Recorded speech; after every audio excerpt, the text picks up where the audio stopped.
Yes, sir. We're officially back at it. This is Boog Nice coming at you with the Articulated Comic Book Art Podcast. This is episode 40, episode 40.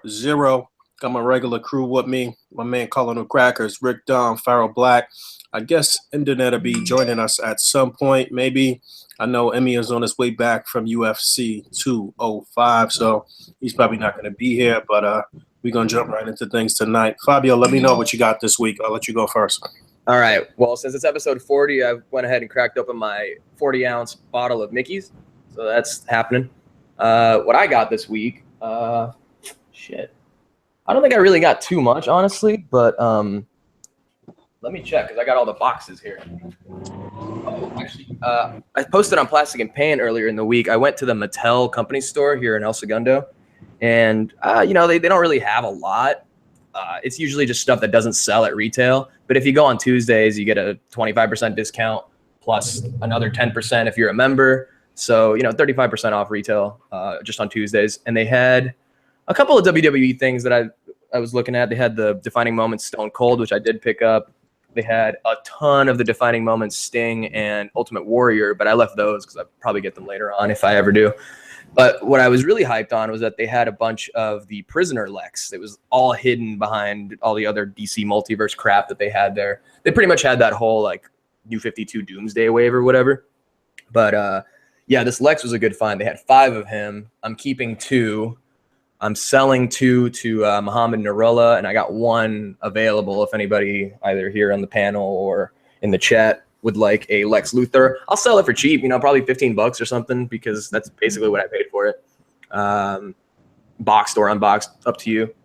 Other than that, let's see. Oh, I did just get NECA had a flash sale going on, I think, last Friday. So it went up at 6 a.m. in the morning, and they had a few exclusives from Cons Pass, as well as some extra sets of those the foot soldiers that everybody was looking for at Comic-Con. So they had a few sets of those that they were selling. But I was really excited because I was able to go back and get some of the exclusive Predators from a few years ago, like the clear ones that I never got.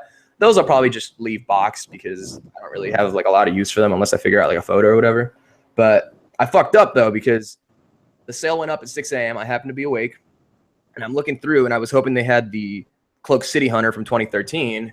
And as soon as the sale goes up, I went straight to the 2013 tab. They didn't have it. So I was like, oh, shit, that's disappointing, whatever. Let me see what else they have. They had the 2010 Predators, Berserker Predator, cloaked. So I got that one, and then I refreshed the page one more time before I decided to call it a night. Sure enough, City Hunter cloaked from 2013 became available. So I ended up having to get 2 orders and get 2 separate shipping charges. So I was not happy about that. But the worst part about it is I came home yesterday from doing the live stream, which I guess we can talk about later. I came home yesterday from doing the live stream, and I have one of those packages at my door, and next to it is a slip for the other package. What the fuck? Why wouldn't you just drop off both packages or take both of them back to the post office and leave 2 slips? That makes no sense to me. If I'm a mail carrier, it's state law that they can't leave a bag of dicks on your porch. Is it? Oh, man, I must have missed that. I think I voted against that on the ballot. That's fucked up, dude. Anyway. It's all Trump's fault. I got the Rivalry Reborn Alien vs. Predator 2-pack with the battle-damaged Grid Alien and battle-damaged Celtic Predator. Pretty cool. It comes with this sweet net accessory that actually has some drawstrings. The drawstrings actually have little ends that will clip together, so you could actually wrap it around the whatever you want to capture in the net, and then pull the drawstring to actually compress on it, and that's how you make the grid pattern. That's what happened in the movie. He got encased in the net and then it shrank on him. So I think that's a cool feature. Other than that, it's basically just the same Celtic Predator but with new battle damage on the mask and a couple pieces of armor that are missing. Pharaoh, I got that Revoltech Deadpool from you. Thanks for that. Even though you charged me out the ass for it. I charge you, I was supposed to. Bitch prices. That's what I'm saying, out the ass, just like you like it. And just let you know, you open it with your regular hands, just let you know, I wiped all the parts of the box in my ass. Oh, yeah? Is that why all the tape was missing? That's disgusting. Yeah. Yeah, that box is not taped together. It's a good figure, man. I'm happy to have it. It's really fun to pose. I mean, it's my tabletop figure. You know, I don't really like put it on my shelf or anything. I just leave it on my table because I'm always going back and posing it and changing it around and stuff. That figure's dividing the community. Yeah, I think what you mean is it's separating the wheat from the chaff. The people who can pose and the people who can't pose. Yeah, I mean that's pretty much what it is. A lot of people that are not really big into posing or displaying, they think it's a terrible figure, and everybody else thinks it's a great figure. So honestly, like it's not even that it's the greatest figure. It's just the greatest figure for what it's meant for.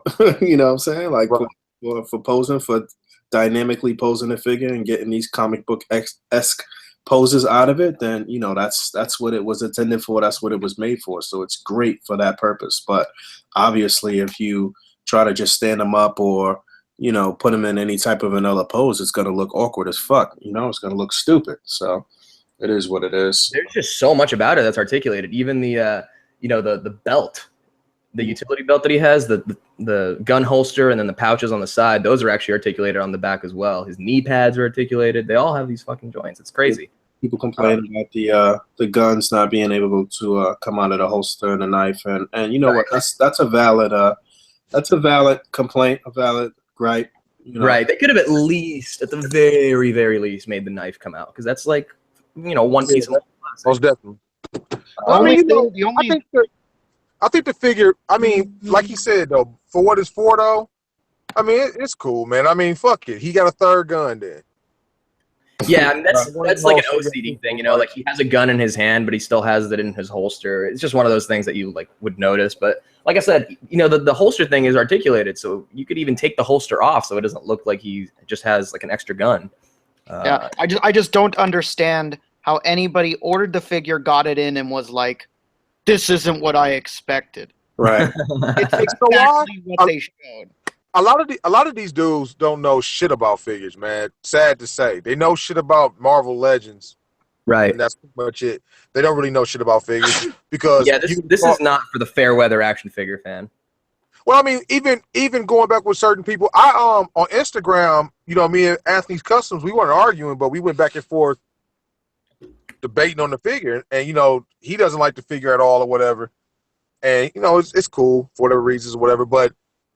People are complaining about the neck and all type of other shit. I'm like, man, that thing is really for the advertisements on the figures all hyperposed. That's what it's supposed to be. They put them in strictly hyper poses. So when people get it, say, oh my God, it doesn't look good standing up vanilla. Like, you really pay $70 for this figure to stand him up for vanilla? Right. So that's my one complaint though, is he does have kind of a peanut head. In fact, the Hasbro head looks a little bit more to scale on it. That's just my opinion. How many reviewers out there are actually posers? Really, like who in the forefront of reviewing that has thousands of subscribers and they're known for that is actually somebody who is well known in the displaying community? There's really I think the only person I could think of is just Shartimus. I mean, there's really no one. Like obviously, yeah, Shartimus would be the only person that you could kind of categorize, or put in that category, but there's really no one that's reviewing. So, Darius' review was okay. I mean, Darius is a pretty good poser. Yeah, Darius. Definitely. You know what? But I'm not considering Darius in the forefront of reviewing. Like, not to play him or nothing, but he's just not. He doesn't have 200,000, 300,000 subscribers. Now, if he did have that subscriber count, he would definitely be the person at the head of that category. No question about it. Oh yeah, for sure. Well, yeah, I mean, Darius is a display artist first and reviewer second. So, but yeah, I'm just saying, like the people that the average collector is looking to for their opinion and their advice on shit, they don't even be posing shit, really. So it's just like it's backwards. The game is all fucked up, really. Yeah, that's one of the things. Like, a guy I really respect, for his work and how he keeps things clean and organized is Pixel Dan. But at the end of the day, when Pixel Dan reviews something, I don't know if I could take him that seriously because he doesn't pose anything. Right. Yeah, he's an old school like toy fan, like toys. Yeah, absolutely. This dude loves fucking toys. Right. I mean, that's his thing. For the love of toys. That's his slogan. So Whose review I watched recently too, for like the first time I watched one of his reviews all the way through, and he's a known person, optobotomist, and oh yeah. and I don't know, I thought, I don't know, it was all right, like the review was okay. He's pretty informative, but like you said, as far as like actually posing figures, man, none of them really, man. I don't really. If I had to, good thing they show off the articulation. You know what I mean? At least they show you that it can do a split, it can do this, the basic articulation. And I mean, I've been fucking with figures so long that that's all I really need. You know what? You know what I mean? You could tell. I hadn't watched Anthony's Customs, one of his videos, in a long time. I had unsubscribed him a minute ago, but I watched the Deadpool review, and then I saw the screen cap of the thumbnail for the review. He didn't even post that shit in the thumbnail. That shit looked awful. I'm like, damn, he really didn't like that fucking figure, obviously. You know what I'm saying? But Shardamus definitely poses up the shit, at least for the thumbnail, to at least get his thumbnail looking very inviting. Like, you'll see that shit and you'll be like, all right, I want to see what's up with this. And the reason I know this is because when he sends me the links for his reviews and stuff like that, for links on the fan page, he sends a zip file of at least 40 shots, different shots of each figure. So, he's definitely taking his time and posing shit and trying to really show you what the figure can do. But he's just not really active in the group, I guess. But other than that, these dudes, I don't know, man. I see a lot of people like harboring on their every word and what they say and shit. And they don't know shit. You ain't lying, man, because I've watched a couple reviews. I'm like, dude, come on, man. Like, that's your complaint? Like, for real? How you think the figure's going to do this if they didn't make it a certain way for it to be able to do it? Like, well, back on topic here. A couple more things I got one more Predator accessory pack, so I'm up to 4. That thing's awesome, man. Those bodies. And you still talking, man? Yeah, I mean, you guys have interrupted me. When's that new? We've been talking for the last 40 minutes, man. When's that new Ultimate Predator coming out? I believe in December and then January after that. I think it's City Hunter first and then Jungle Hunter. I think I'm gonna fuck with one of those. I've never bought a Predator figure. No, that's good though. This would be the good time to, like, for any holdouts to get into it, because you're getting the extra articulation, you're getting the extra accessories. In fact, you don't even need the Predator accessory pack if you get the Ultimates, because they do come with the blast effects. If that's what you're. Hold up, this Ultimate that's coming out is going to be this newer, larger Predators that they have been putting out, or what? Or it's the same size as the classic Jungle Hunter. Just they'd added a torso diaphragm joint, double jointed elbows, and bicep swivel.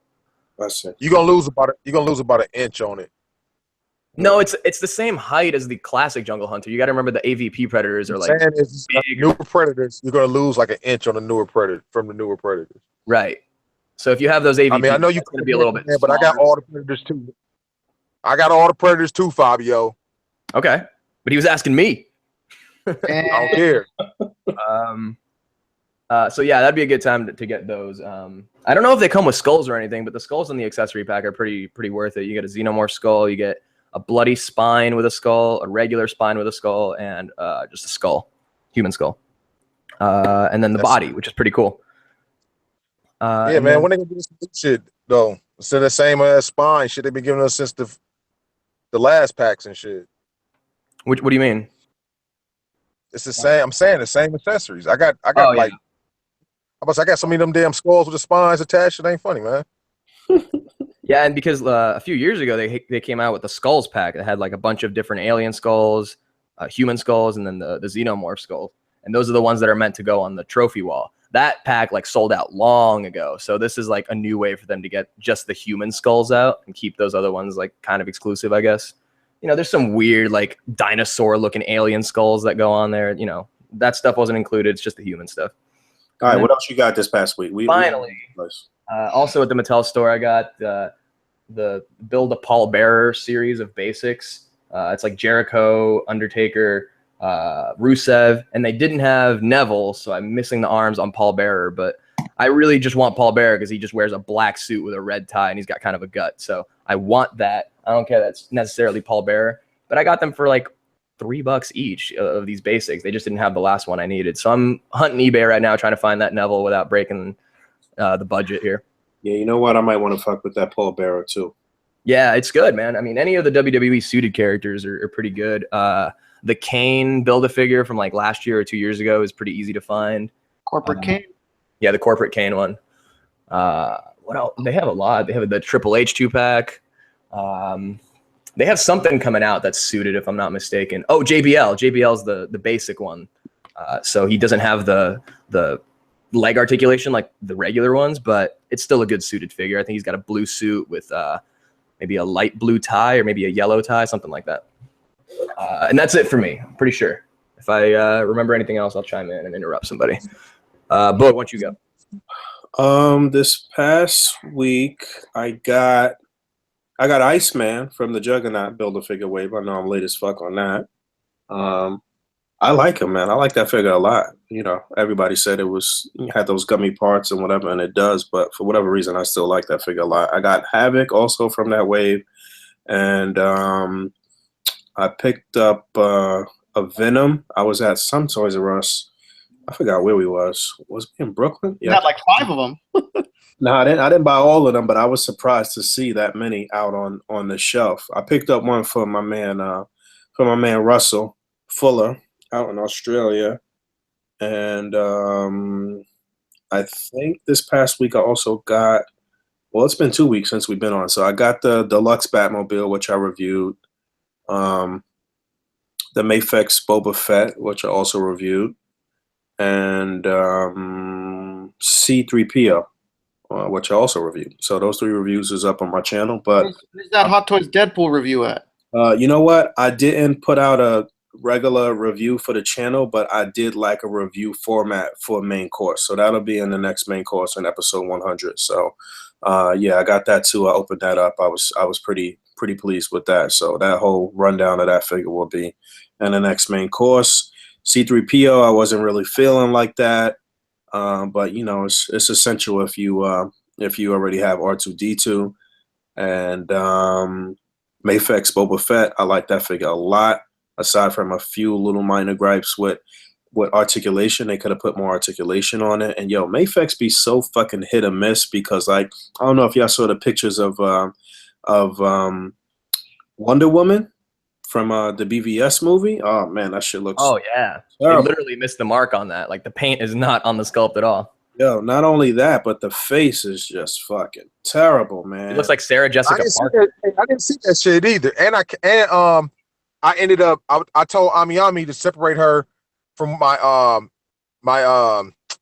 the fucking what's the bat suit or whatever it was, the armor Batman. I had it separated from my order, and they canceled that figure. Which one? For some reason, Armored Batman. They canceled Wonder Woman because no, Armored Batman and Wonder Woman was supposed to come out at the same time, and then they pushed Wonder Woman back. So I told them, I said, well, fuck, take that off my order, and they ended up canceling Wonder Woman for me altogether. So, and I haven't seen her. She looks that bad. I know. I don't have it in hand. I saw a picture in plastic and paint. There's like one gallery out from one person. We don't know, but it's not looking hot. Yeah, let me find a picture and screen share it while you guys are talking. Just real quick, shout out to Chris Espinoza for giving me a Rambo yesterday during their live stream. Thank you. Oh, that's what's up. So yeah, I got but like I said, back to Boba Fett though, that figure is dope. I like it a lot. They should have added a little more head and neck articulation, but aside from that, the figure looks fucking amazing. It looks and you know, like you said in your review, it would have been cool too if that cloth on the side would have actually been cloth. Yeah, been cloth, yeah, you know. But otherwise than that, like standing him next to the Mafex Vader and just how that scales and everything is great. And if you don't, you know, obviously if you're not trying to spend upwards of $50 for Mafex Stormtroopers to army build them, you could still do some perspective shit with your Star Wars Black Series OT Stormtroopers. So, yeah, Mafex Boba Fett was probably the highlight of the week. I do like the new updated Batmobile. They just basically put like a chrome finish on all of the silver parts from the last one. They did put a better finish of black paint over it too. So, Mafex Wonder Woman, right? Yeah, Mafex Wonder Woman. So yeah, I think that was all that I got this past week. What about you, Pharaoh? I got Oh shit! one last thing. I got that NES on yesterday. You bought that bullshit. I bought it for my girl, but I fucking did what I never want to do, and got up at fucking 6:30 and stood online for 2 hours for that shit. But yeah. So Dave came and picked me up in the morning, and we drove down to the Nintendo store in Manhattan here in New York City, and when we got there, it was probably maybe 30 people in front of us. But so we just had to hold it down until the store opened, and it was probably like another half hour after the store opened, and we were straight. By the time we was leaving, though, the line was like 3 blocks long, like literally. There's So your girl, Boog. Oh, yeah, that shit looks awful. I mean, she's got expression here on the right, but here she just looks derpy. Yo, she looks like her brow is too big, like, you know. her She got the fore- bags. She got the forehead bags is- under her eyes. She's been working like late night shifts. I don't know. I think they just made the face like a little more oval than it looks in that original picture. Yeah, So yeah. it's elongating everything. How the fuck did they Yeah, get but that from the but look, picture though, man? yeah, from the eyebrows to the hairline, man. I don't know. That Yeah. would, it looks like her hair would be like pushed back, like she's going bald or something. But you know, it's not only that though. It's like the rest of the figure looks fucked up too, though. Like it looks weird. I don't know. It could be just that they posed it looking stupid in the pictures, but like I don't know, man. It's not looking. The shape of the eyebrows is different too. So you know that as far as the Trinity goes for the DC cinematic universe, out of those figures from Mafex, the only one that has been good so far is fucking Batman. But well, both Batmans. The armored Batman was good, and the regular Batman. That's because they didn't have to do an actual face. Yeah, that's true. Superman was garbage, and they had to do a face. But you know that face actually didn't come out that bad. It was only the fact that they made the eyes yellow on the alternative head instead of red. That was stupid. And I think the neck didn't match the face or something like that too. The skin tones. But yeah, so super. You know you're gonna have your little Trinity and figure form from the movies, but they look like shit. So only one that looks good is Batman. So It's literally so like so every far, girl's Tinder photo versus them in real life. So far, this is like the only image that we have of her, but it is not looking good, man. If this is how all of them look, they fucked up. I mean, even you can even tell the armor is just not the same level of quality. Like this is it's like very like a. Pharaoh's got to turn off his sex toys while we're podcasting. Damn.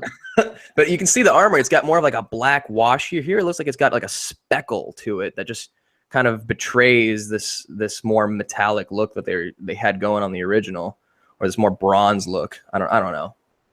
At this point, we're just nitpicking.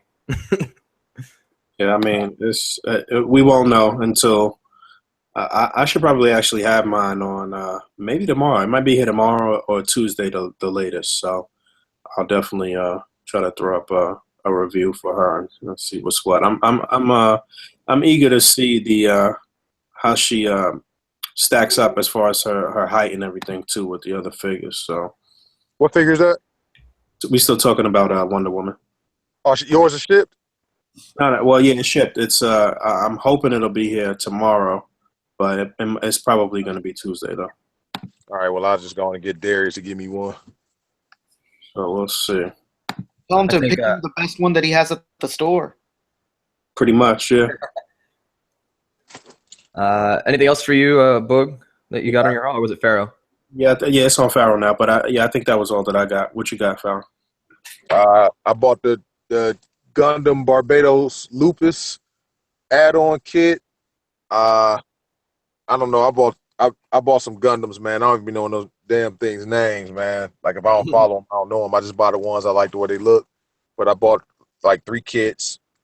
I got 3 kits. I got 2 add-on kits. What else did I get? I don't know. I know I got some other shit, man. Nothing like really major, whatever.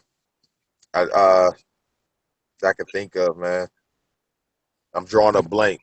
I think I bought something else, but my uncle bought me. What are those things called, Rick? The color tops, right? Oh, Yeah, color tops. Yeah. He Oh bought man. He bought me Daryl. I mean, it's all Oh, right. I can sit on the desk. I mean, I ain't finna do shit with it. I mean, I'm past The Walking Dead What's as that? far as taking Color pictures. tops? What's that? What are you talking about? it's McFarlane's 20-year-old action figure line that we're just getting now. I mean, it's like they're number like statues, man. They got very minimum, movement or whatever, man. It's just They're already going on clearance, dude. I don't know if your uncle got it at Toys R Us, but those are 25% off in Toys R Us right now. At least the Walking Dead stuff. I don't know. He bought the Daryl. I mean, if I had to buy one, it would have been a Daryl. Mhm. So he kind of hit the mark on that one. I mean, I just have shit that's just stick up over on my shelf. I mean, on my desk. So Yeah. I mean, Like I want, to scale Walking Dead figures as badly as any other fan, but I just cannot support McFarlane in this. And speaking of those color tops, I just found Aguilar, which is Michael Fassbender's character from the Assassin's Creed movie. They just started stocking those at Toys R Us. Terrible. I'm gonna buy a Spawn. I know that for sure though. I'm going to at least get one of the Spawns, even though it's probably some shit. If I dig around, I already got one of those damn things. But We ain't gonna get I agree. I agree with you, Pharaoh. I'm gonna buy that Spawn, and I'm gonna probably buy the anime series too because the sculpts look good. I'm sure, as you guys know, I collect statues, so I don't care that they don't move. I wish that they did move, but if they don't, I'm not gonna die. Yeah, we're I not have a, gonna I get have a a room good full of Spawn I have a until room full of anime girls that don't move. So having a fucking Spawn that doesn't move isn't gonna kill me or anything. But for those who do like articulated figures, there's no question that color tops is a disappointment. yeah. Oh, we need one of these import companies to make a Spawn, man. That's what we need. Oh Jesus, hell yeah, man! I did another 150 for the AI. Oh yeah, yeah. Yeah, I didn't cancel my order already. I said fuck that. Like I Yeah, ain't going through all of that. I think I wanna go and more too. We could talk about that in 1 second. Talk about the live stream and all of that and the figures and shit because they look fucking great. They look. Oh, I can't even start to begin. Be quiet.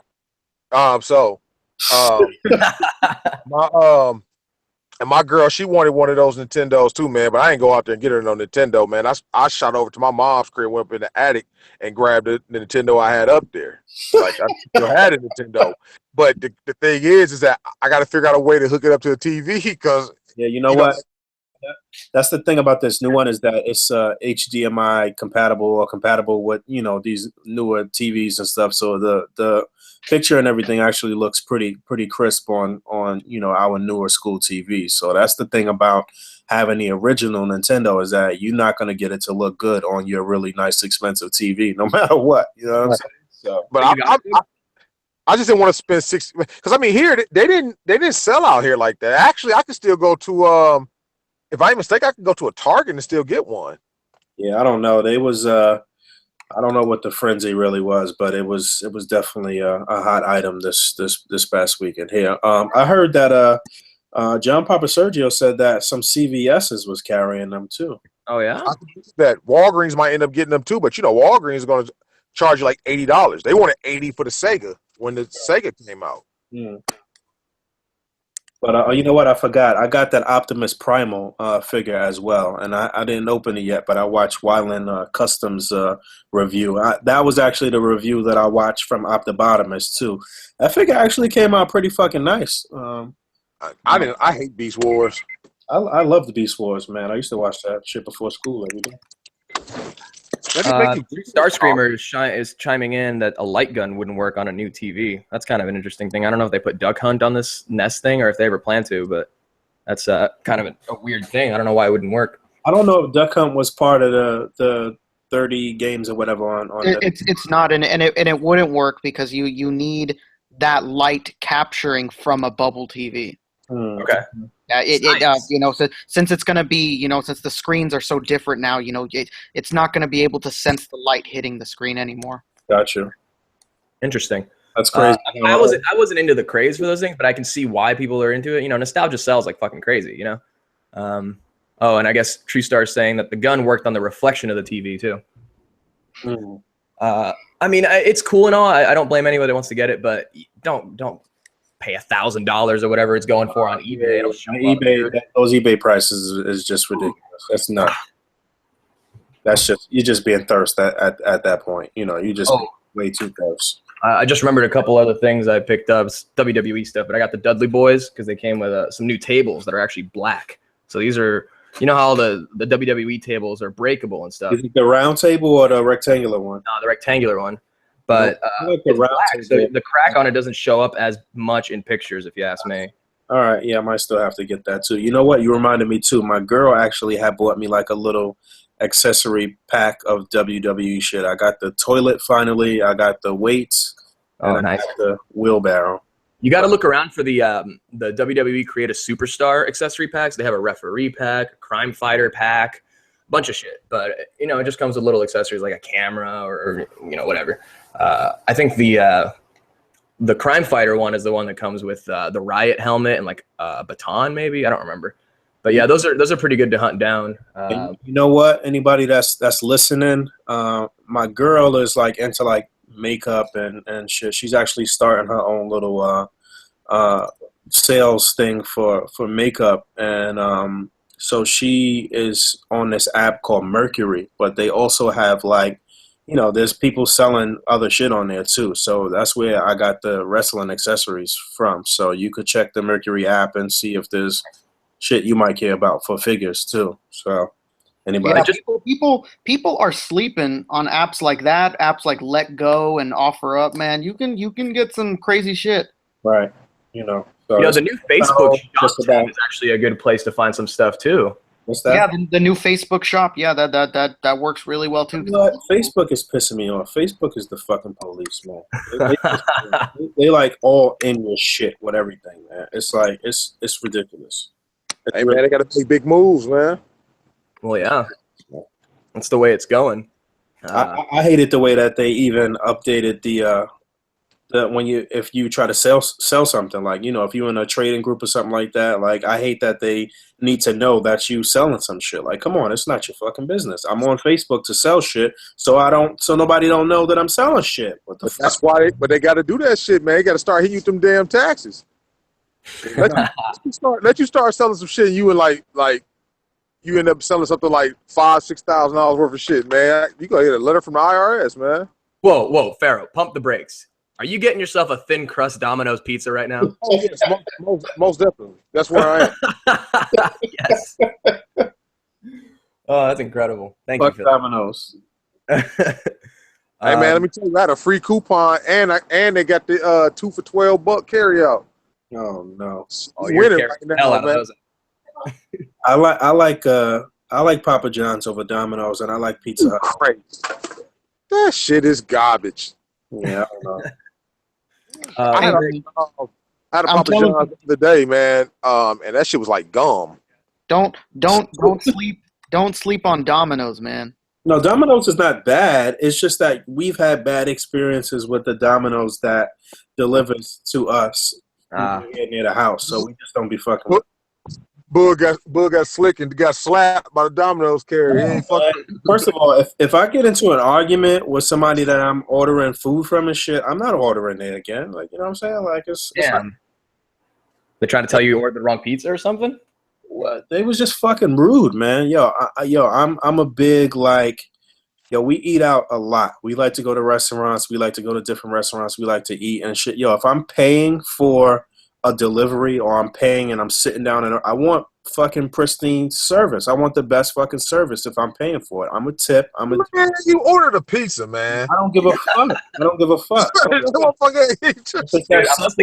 delivery guy shows up in a tuxedo, I don't think you're going to expect I don't care if it's as simple as a pizza or we at a fucking 5-star hotel eating at a 5-star hotel or some shit. I don't care. If I'm paying for a service, I want the right service and shit. Like, you know what I'm saying? I don't know what it is with waiters and waitresses and this new age and shit, but like they fucking suck. So no, man, my girl is like that, man. If we go somewhere, I mean, it's no flex, like to nothing. If they don't put enough ice in the cup, I mean, she is like, man, I'm Right. telling you, she ain't no joke with that shit. Yeah, and Pepper's like that too, and it annoys me sometimes, but I understand because she works in a restaurant, so it's like Right. shit is not right. She's always like, no. I'm like, I don't want to hear how you would have fucking done it. I just want to fucking Right. No, I get what she's saying though, because I work in food service, and I always try to do my best and be presentable and be courteous, and no matter how minuscule the delivery or the food order, whatever it is, I always treat people with respect. So when I go out, I always treat my servers with respect. I always tip them well because that's the sort of thing I like to expect in return, karmically, so to speak. So if I get bad service, it's very, very noticeable to me because I'm looking for it. And I mean, sometimes we'll even like, I went out with my girl for Valentine's Day. So this is like February. And we went to this pizza place that we had a coupon for that it was kind of like a fancy restaurant. That's what you took your girl for on Valentine's Day? We had a coupon, dude. That's my, We had a coupon. we got like coupon. We gonna eat pizza, baby. Well, it wasn't like a pizza place. It was like one of those nice Italian places that has like a brick oven, and it's like one of their star dishes is like, oh, we have this really fucking rustic pizza or whatever. So we got a coupon that was basically just free pizza for showing up. So we got that, and the server, who by the way looked exactly like Glenn, facial hair and everything from The Walking Dead. So he comes up, and as soon as we sit down, we give him the coupon. He's like, all right, what do you guys want? I'm like, damn, like that was quick. We want to start out with drinks first. We'll get to the free pizza in time, but we want appetizers, we want drinks, and then we'll get the pizza. But as soon as we gave him the coupon, he's like, all right, what pizza do you want? Like, dude. Right. You cheap motherfuckers come up here with this free pizza coupon. pretty much. You see it all day. I get it. But I know I'm not getting tip. So what the fuck y'all want? And here's my point. Is that at the end of the night, we cleaned our table ourselves because the guy, it was a pretty busy night or whatever, but we stacked our plates on the table. We cleaned it up. We made the job super fucking easy for him just to kind of like lift his spirits a little bit because he had kind of a butt face the whole time. So as soon as he comes and he's trying to clear our table, he's like, oh, well, wow, thanks, guys. And his attitude just changed 180% or 180 degrees. And, we ended up giving him a good tip just because I felt like the guy was probably having a bad day because of all this coupon bullshit. So I don't know. I got bad service, but I didn't want to treat the guy badly because of it. I kind of wanted to offer a contrasting opinion or whatever. Bad service equals no tip out the gate. Well, we didn't give him an amazing tip, but we gave him a respectable tip that was probably more than somebody who got the same service would have given him. This is what my biggest thing is this. If you walk past my table without a tray in your hand and you do not ask me if I need something else to drink, or at least even go grab a pitcher and bring, or whatever, grab my cup, however you're going to do it, we got a problem. You know what I noticed? They don't even, in restaurants, they don't even offer you fucking water anymore. You got to ask for water. Yeah, you do. Well, I thought it was just like that in California because we're in a drought here. But what was crazy? Sit down, they would automatically you get water on the table no matter what when you sit down. You know what's crazy is I had Emiya out here for like a month and a half, and I guess they don't do it where he's from. I guess he said that there's not a law over there, but over here it is extremely illegal to not give anyone free water when they ask for in a eatery. And he didn't know that, and like I was rolling up to Starbucks, he was getting like some expensive. Wasn't expensive, but he was paying for a drink, and I was like, water. I was like, I'm just gonna get an ice water, and he's like, oh, well, how much does that cost? I was like, what? How much does that cost? It's fucking free, is what it is. and he was shocked. He was like, dude, they don't do that in Maryland. I was like, what the fuck? Really? He told me that that's not a thing over there. Free water, that's not a thing. That's crazy. Well, here either though, certain places won't give you water. I mean, they can't really deny you if you've bought something. If somebody's buying something with you, say, give me a water. They're not going to say anything, but they usually, in the summertime especially, if you go places, even Burger Kings and shit like that, you go places, 50 cents, $1 for water. They don't really try and just give people water. I mean, here they'll give you a water cup if you ask for it, but then they'll watch you to make sure you don't put lemonade in that shit. All right, we moving on now. Let's talk about Doctor Strange, man. Wait, did Rick get to share his hauls? Oh, my bad, Rick. Go ahead. What you got these past 2 weeks, actually? I think the only thing I've gotten new in the past few weeks is just I finally shipped like an order of pile of loot from Big Bad Toy Store, which had the Revoltech Deadpool, it had the Figma Yugi, it had all of the Revoltech Yu-Gi-Oh stuff. It had the Muppets case that had Animal, Stantler and Waldorf, and Oh, Beaker. you just reminded me. Actually, I did order. One of the import sites was having a clearance sale. It's where everyone was getting that Mace Windu for super cheap. But I picked up Or the HL did? yeah. I picked up the Figma Yugi from that, so I'm pretty excited to get that in. Yeah. What else did that box have? Figure Arts Whis.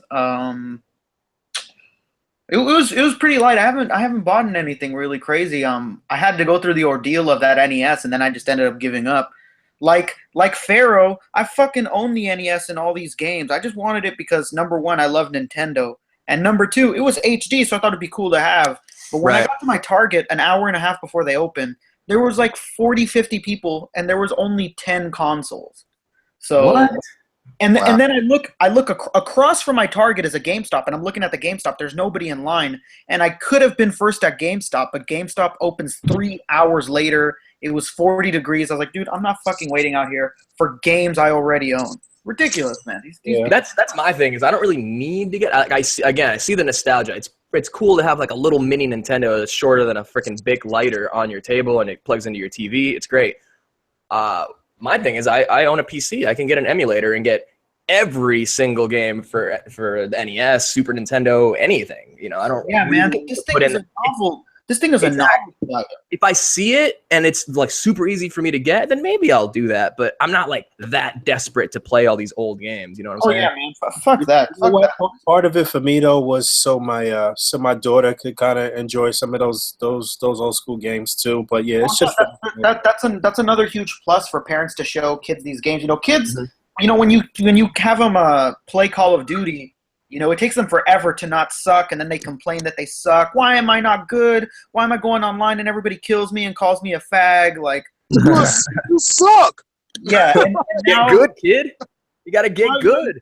You learn the basic hand-eye coordination. I mean, the games are difficult, but they're simple at the same time. If that makes any sense, it's a platformer. It's a sport game. It's good to start kids off there and then move up. Hey, how many Marios are in the game? 3. Mario 1, 2, and 3. Does it when you plug it in on HDMI, does it go widescreen or is it still like the box with the two black? You can actually choose what you want. You can have CRT OG display, and it can even look a little pixelated if you don't want it to look that clear. You can have a standard definition, and then you could have the I think it goes all the way to 720, like really clear, widescreen. No black bar, like no nothing hindering your screen kind of thing. There's options on it, so it is cool. And every complaint I've seen that is actually pretty legitimate is that the controller cable is super short. Yeah, you know what looks weird about it too is that the controller's damn near bigger than the fucking console. It's like the regular size and shit of the old controller. Right. Yeah, and you can go on Amazon right now, and I think on like December 15th they have a wireless NES controller for that system that's coming out. It's $20 a controller. $20 too. Oh, that's I ordered that immediately. We said. I said I ordered it immediately when I saw it go up. Yeah, $20 is definitely a good deal for that. It better be. You only playing an 8-bit game, system game. So what else, Rick? That's it, pretty much. Yeah, I think that's pretty much it as for what I've gotten. I haven't gotten anything else too crazy. I've been getting shoes here and there more so than figures lately. No doubt. Didn't they just drop some like blue Jordans or some shit? Yeah, the blue Jordan 12s. I didn't get those, but people are going crazy for those. And New York right now, man, everybody's losing their minds in New York. They just opened a new Nike store, and they have the Space Jam jerseys there for sale, and they have like Joe just opened up a new sneaker store out here too. I'm sure New York's going crazy for more than just sneakers these days. I fuck with the Drink Champs podcast. I don't know if any of y'all fuck with that, but that's Noriega's podcast, and they the past episode that they had was they were broadcasting from Fat Joe's sneaker store here in New York, up in the Heights or whatever. So yeah. Hey man, I got those new Air Max sneaker boots. I don't know if y'all saw those. I got those. Oh man, I love fucking Air Max sneaker boots, man. Those are sick. I've been buying the Air Force One duck boots. Yeah, classic. With the with the stars on the toe. It's like the whole front toe is rubber and it got like stars on it and shit. Yeah, it's like a duck boot. Those are sick, man. Man, the only sneakers I kept from when I stopped collecting was my high top SB Dunks from the Venom colorway. Still my favorites. I hardly ever wear them though. Yeah, man. Shoes is some shit. Nike Hey man, Michael Wiseman, man, I was obsessed. and he was like, Michael Wiseman said he ain't paying no money for no shoes. Man, I came a long way from getting my shoes at Marshall's. No doubt. Hey, man, Marshalls be having some shit sometimes, man. I worked at Marshalls and I worked at Ross, and I used to. I mean, the reason you don't see good shoes on the shelves is because we take them. Like, dude, that's struggle though. We get real numbered. Marshalls I'm get not talking about official shit. Yeah. I'm not talking about a Team Jordan. I'm not talking about like Mike Bibby shoes. I'm talking like the actual numbers. We get them. We just take them from you guys before they go on the floor. I could imagine. I mean, growing up, everybody, was into shoes. I know in my era, I think it's safe to say in Boog eras too. I don't really know what his shoe game was like when he was young, but man, I ain't gonna lie, man. Being poor and seeing these cats walking with them shoes, man, shit, you gotta find a way to hustle, man. My sister is 12 years older than me, so during the time that I was in school and was really caring about, my sneaker game and all of that shit, my sister was working her own job and shit. So she was the one that was always like advocating for me, for my mom, and was like, yo, you can't buy him those shits. Like, hot shits. Like, what are you doing? Like, we got the PF flyers. It wasn't for my sister. Like, you know what I'm saying? So, if it wasn't for my sister, I would have been looking nuts because my mom, like, from a case of what are those? Basically, my sister bought me my first Jordans. So. Yeah, man, I have to. My brother's a privileged kid, so I had to stop him like last month when he was about to clown on some kid for wearing some pair of Shaqs. Like, dude, don't be fucking putting down no kid. I'll take the shoes off your feet right now and give it to him. Like, don't be messing with this poor kid over here, man. Like already he's looking at you. He's looking at you already with envy, and you're gonna make it worse on him by giving him, some internet memes. Fucked up. The sneaker craze is way more crazy now than it was when we was kids, though. Yeah. Sure. I mean, what's the crazy part about it was that you didn't catch. Remember, George were pretty much limited to like 4 colorways throughout the whatever run of the number shoe it was. I mean, now you got. What really fucked it up is you got all these dudes running around this motherfucker just really trying to resell. That's why you got cats right now. It's like, okay, like what Rick was saying about the Nintendo, I've done that with George. You be in line waiting for a ticket or something, and then you like, well, shit, they only got this many pair of Jordans, and it's 50 people in this damn line. Mm-hmm. Your chances of getting them are very slim. But you got cats, they don't even go for their sizes. They don't care what the fuck size it is. Right, yeah, they just trying to sell. Wow. Right. So they just buy them and shit like, oh, what, you got a 6Y? Fuck it, I'll take it. But speaking of which, Rick, there's a store out here right now selling the Space Jams. Oh, yeah, it's like a consignment store? Nah, man, it's just some dude that got the Jordans now or whatever, and they're selling the adult sizes. If I'm not mistaken, they want $350 for them right now. That's not bad for getting it early. And then they got the all the youth sizes or whatever. I think there's something like $75 over retail. But so getting into this, before we get into Doctor Strange, what's up with that the Ghost in the Shell trailer? We talked about that a little. Well, you got the picture up. Let's talk about it. Offline. I actually didn't see it. You know what? Yeah, I'll talk about it. Let me go peep it real quick in another window. Okay. It's a good trailer. I mean, I think it's I think the one thing that's killing it is that it's just a lot of cliche dialogue, but it's very, first trailer, it's meant to reach a very broad audience. So you're going to get a lot of those weird cliches where there's one point where he's like, everything they told you ... was a lie. Like just the most cliche shit. And I get how it'll play into the Ghost in the Shell, story. Maybe we won't even actually get that line in the movie, but it is like a very cliche line that they have to put in just to kind of create atmosphere and kind of hint at the plot, but without giving it away. That was the only thing I didn't really like about the trailer. It was fucking stunning. It was a beautiful trailer. and this is only the first trailer, so the effects can only get better from here. But it looks very Blade Runner, very, very. I don't know if you guys have ever played Deus Ex, particularly like the later games, and it's all about like human augmentation and stuff. It's a future where people, where augmentations like new arms and new limbs are so technologically advanced that they're so available to the public.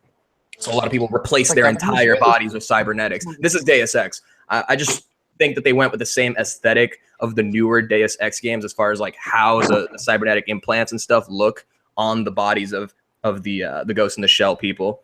So I think it looks really good. There is the whole like controversy of her playing the Major Kusanagi and all that stuff, but it's Scarlett Johansson. She's one of the most bankable stars in the world. So, she's an action star also. So it's not inconceivable to me that they chose her on that. But obviously I see why people would be pissed off, but we don't get an Asian actress in an Asian role. The trailer itself was great. That shit, though. What's that? Like, really? I mean, I don't think her being Asian is like really matters to Americans. Like, I wouldn't care. But I mean, Scarlett Johansson, she sells, man. I mean, she puts asses in seats even overseas. She almost has that same. I mean, probably not quite the same, but Benedict Cumberbatch is huge in Asia. They fucking love him. They can't get enough of him. So obviously, Doctor Strange is going to kill over there. It is killing over there. But to me, the way I justify this whole like, her being white thing is this is such an advanced future that there's been so much race mixing at this point that like everybody's just sort of like whatever the androgynous equivalent of race is, like you just can't tell exactly. I don't know, man. The anime, it's pretty clear that she's Japanese. Right. I mean, that's her name, yeah. But it's what I'm saying is like they could change it to the point where like she could look white but still have an Asian name because of her parentage or whatever. Yeah, I mean, people are gonna like this film. It's visually nice. I personally don't want anything to do with it because I like the original. And it's not to say that I hate anything that's not like an Asian actor that's supposed to be there. Like I'm kind of excited for that new Death Note show that's coming on Netflix. Like I'm gonna watch that shit. And it's all American. But this doesn't feel like Ghost in the Shell to me, and I'm not really with it. But people seem to like it a lot. It's visually, I will give it. It is really nice. But it's just not for me. I just peeped it. I think visually that shit looked fucking amazing. It looks crazy. It looks crazy, man. Yeah, that shit. I love the way the cybernetics look. Like it looks like skin, but you can see those segments on them. So you can see how Major is like fully segmented for her entire body, but the other guy, with the eyes or whatever his name is, he only has like one arm. Talking about her looking naked, like, oh my god, she has to be nude on TV. You know what it reminded me of? It reminded me of Ex Machina. In a way, I'm surprised if some of the people that worked on that movie worked on this as well. It looks very similar. Todd says he's never seen the Major as Japanese. She has blue eyes in the manga. Yeah, Todd, but you should know she's Japanese, man. I mean, at the end of the day, it takes place, like what would it lead to her being Japanese? We talked about this before, as far as people in Japan really like assimilate into like every culture and shit. The blue eyes were shit, like they, Yeah, I mean, like, yeah. Exactly. Like, look at Goku. Goku, Right. That's what I was gonna say. Is that half the time in anime, like the people don't even look Japanese. They just look, like anyone. Like they could be anyone. Obviously, there's some exceptions here and there, but like Goku, like he just looks like a white dude. He doesn't look Asian. Yeah. And one of the biggest things, it's like, it's not a genre anyone viewing or even here on the panel would like, but the shows that are meant for girls to like, that are Japanese, where it involves like a girl being chased by like 10 different dudes, like 70% of the dudes don't look Japanese. They've got red hair, they've got blonde hair, they got blue eyes, they got green eyes. It doesn't necessarily mean that they're not Japanese. It's just they don't want people to look the same and feel repetitive on a show, so they change the look like that. But it's still got to be said though, Hollywood does this whitewash shit a lot though. Like it's still some bullshit. Like the fact that we are like, well, it's Scarlett Johansson though is part of the problem though. They could have still gotten some type of bankable, or they could have gotten the girl from Pacific Rim. They could have broken somebody new for all of that, but Yeah, and I give great credit to. I mean, it's animated, but that recent film by Leica Studios, Kubo and the Two Strings. That entire cast is Japanese. Mm. There's like barely a white person, and the film takes place in in like a feudal Japan type of era. So I give big props to studios that I are still hate willing that, to keep man. true. I hate when the star is white and then everybody else is the race that they were in the original. Matt Damon, the What? Great Wall. Who was that? Matt Damon, the savior apparently of the Great Wall of China. Right. That type of shit. Like, it's just like, come on, bro, come on. So, but visually, that the movie looked amazing. I'm still check it out. Yeah, I don't think even someone like me or I'm sure Emiya, if he was here, would tell you he wanted nothing to do with it. I cannot deny that film it looks crazy. It looks sick. Yeah. I want to personally watch think personally, but it looks fantastic. this would have been a good opportunity to kind of put over a new star. I really would have liked to have seen Rinko Kikuchi, the girl from Pacific Rim, and she was in Babel and a few other things. She's a very strong character, but Let me see I think from a studio standpoint, like, she just does not sell. She will not sell as much as a Scarlett Johansson led flick, even if the writing around her is really good. Like, a lot of people just see the fucking name on the poster, and that's what drives them to see the movie. Sometimes. Let me see a picture of this chick you're talking about. Yeah, I'm on her profile right now, actually.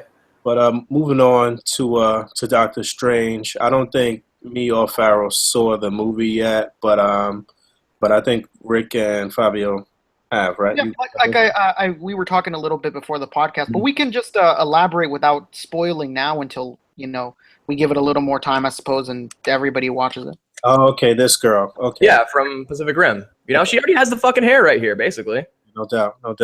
I guess we're gonna see a spike in the sales of the Ghost in the Shell figure from what was that, Figma that put that out? Probably, yeah. Was that Figma or Figure Arts that put out the Ghost in the Shell figure, Rick? Figma has That's two. the Figma. That's the Figma. Yeah, Figma. Okay.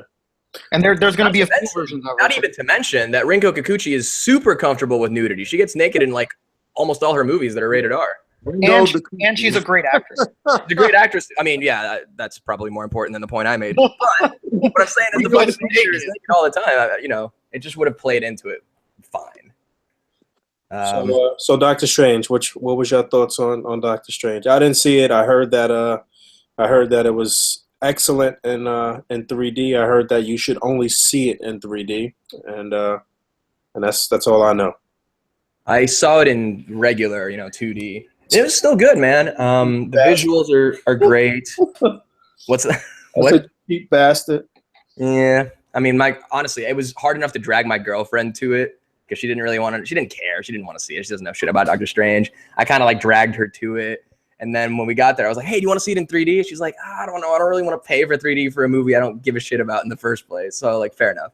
So we watched it in 2D. It's still a good movie, man. I would say my biggest complaint is that it's a very, like, by the numbers origin story. Like, you kind of know what you're getting. You're going to get your introduction to the character. You're going to get his sudden plight. You're going to get his search for an answer, which it's gonna be unsuccessful at first, and he's gonna be led to this other thing. It's a very, very like Batman Begins, like Iron Man 1. It's very by the numbers, but once you get past that setup, I think they do some pretty cool things to make it very different from any other origin story that we've seen. I think Cumberbatch is freaking great, and I completely forgot that he's British, but he basically sounds like Dr. House, but not quite as exaggerated. He has a very like cocky, he's a doctor, so it's kind of the same character at first, but he's you kind of forget that you're listening to someone playing an accent as you're listening. It just becomes very natural. Yeah, the Brits are good for that shit, huh? Oh yeah. And then another thing is that I would maybe only like 70% of the jokes really land. Everything else kind of fell flat. I laughed because I could tell that they were going for a joke, but like the rest of my fucking theater was just dead quiet. Other than that, man, it's a really good movie. It's really a spectacle. The villain is, I think he could have benefited from one more scene, maybe like a flashback sequence of him before he went rogue to like really set up his plight, which is that like, basically his, not giving too much away, but his loved ones died and he's seeking, the answers through the Ancient One to to bring himself back to his loved ones or bring his loved ones back to him. And when his efforts to do that are rebuked because of the magics that he's seeking to do it. You're telling off a lot, man. That's not the plot at all, man. It's just a setup. That's what makes him evil, basically. But what I think, and the thing is, they say all of that. What they could have done is shown one little flashback sequence where he's like happy with his family, and then all that shit like goes wrong, and now you see why he's doing all this shit. But Mads Mikkelsen himself did a good performance, and I liked his chemistry with Doctor Strange. There's one scene where the two of them are talking, and I do like their chemistry in that scene.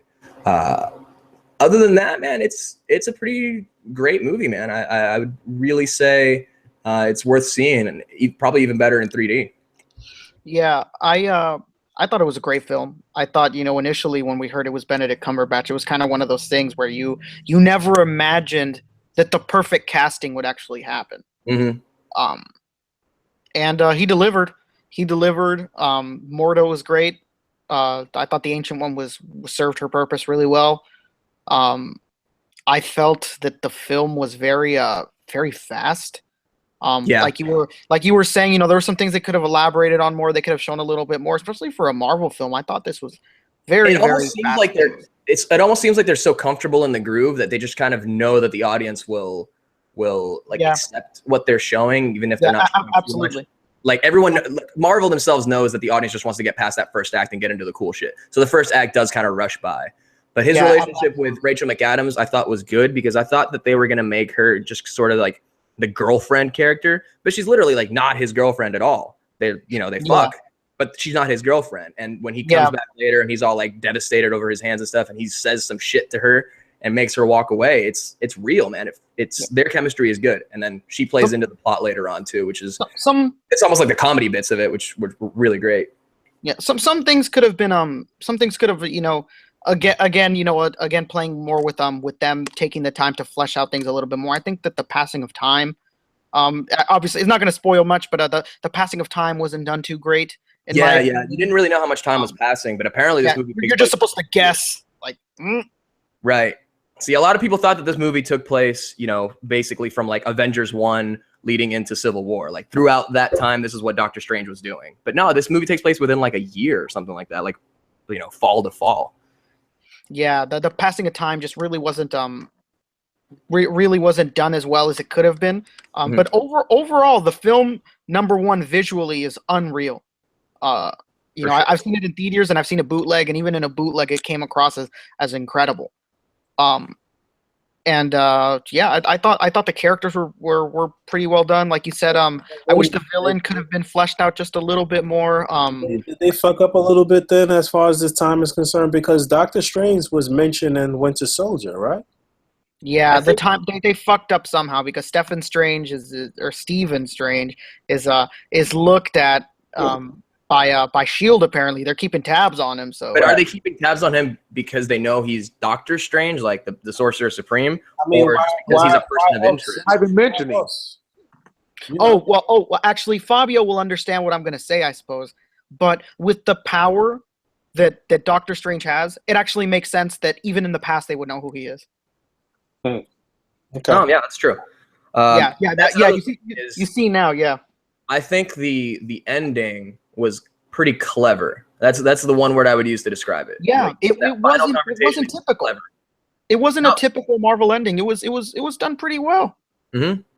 Yeah, I mean, I was dying when it was happening. I was gonna make a joke there, but you know what I was gonna say, Rick. But yeah, it had me dead. I was like, oh man, this I did not expect this. This is cool. This is quite a, Doctor Strange is very much, even though he's a magician or a sorcerer or whatever you want to say, he's very much like a mental character. He uses his very, very cerebral.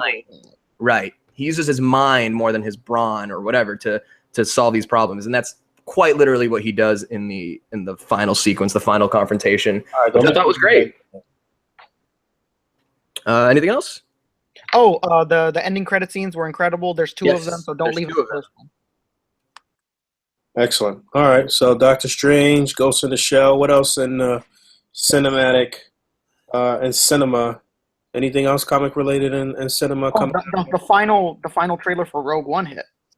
Right. Well, we got that, and we also got Guardians of the Galaxy 2, right? We talked about that one a while back, though. We did? Okay. Last episode we did. So the final trailer of Rogue One, I heard that they showed more Vader. I didn't watch it yet. I didn't watch that yet either. But It's a new international trailer, I think. So it's basically the same as the domestic trailer we got a little while back. They just add a few extra scenes. okay. I think the one thing they show in the international trailer that wasn't shown before is like they're testing the Death Star before Alderaan, but in a very like minor way. Like they're only doing like you see at one point like a green beam of light emanating from the sky, which is probably from the Death Star, to like one point on the planet. It's not like engulfing the entire planet. It's just one point, and it looks like it's that Jedi temple or whatever that they show like ruins of in some of the other trailers. There's like that statue of a Jedi that's like buried in sand or whatever. So the wide shots that they've shown of the Jedi Temple kind of looks like a Colosseum with like the front part of it slightly taller, and that looks like the building that the beam is like coming down on. So I can't really like speculate on what exactly that means, but at some point we're gonna see the Death Star probably destroy that Jedi Temple. That's it. That's really like the only. Like, and we see like two new cuts of Vader in the trailer. Yeah, well, that's what I said. I heard we saw more of Vader, but I didn't see. It's nothing significant, but we see him like for a split second doing two different things. Okay. How exciting! When's Rogue One out again? I keep asking that. December. Also, right before Christmas, right? Yeah, I guess that's what Star Wars is trying to take. They're trying to take November for themselves, which previously proved to be a terrible month for studios to be in the theaters, but obviously they've proven them wrong. You said November. You mean December? Yeah, December. Yeah, I meant December. Yeah, November is pretty much getting taken over by Doctor Strange up until that movie comes out, Rogue One. It's doing really well overseas, Doctor Strange. So I don't think it'll get knocked out. But yeah, Star Wars is definitely going to dominate the holiday season. Yeah, I'm looking forward to this Star Wars movie. I'm hoping it's a little more serious than The Force Awakens. I think that's really all there is to say. Do you guys want to talk about yesterday's stream? Oh yeah, definitely. So for those that don't know, yesterday the Comic Bug in Manhattan Beach, California, hosted Fabio and the Articulated Icons crew. Well, it was a skeleton crew. I guess it was just Adam and Renee from Articulated Icons, and they basically did a live stream that streamed live on the A.C.B.A. fan page, and they bought samples of all of the AI figures and not samples. I mean, these things were pretty much the finished product, so they got to really mess around with them and pose them and swap parts. And this was over 2 hours of talking about the figures and taking questions and stuff like that. So if you didn't see that, you can still see it on the A.C.B.A. Facebook fan page. If you haven't liked that page, please give it a like on Facebook. And then if you just scroll back maybe like 6 posts, you'll see 2 separate posts of part 1 and part 2 of the live stream, and you can watch the entire thing and read all of the comments and everything. So that got a lot of views. It's up to almost 3,000 views now, I guess. Nice. And yeah, so Fabio was there. Punka Mike dropped by for a quick second, and Fabio's homeboy Kenji was there, and who else from the community dropped by? Somebody else, right? There was one guy who I guess they know from the Foosh forums. He's a regular poster there, but I guess he lives like right next to the comic book. And he just walked in. Okay. He saw the backer email, and he just like, hey, yeah, I'm in town. Right. Yeah, I mean, he liked them. Everybody liked them. These figures are, oh my god, you guys, they're so good. Yeah. Let's screen share some of the pictures. Yeah, I'm gonna pull up my my Instagram because I actually took a bunch of photos on there. If you guys want to check out the video though, you can just right in the description of this video, there's a link to the fan page, and then cue that up for when this podcast is done.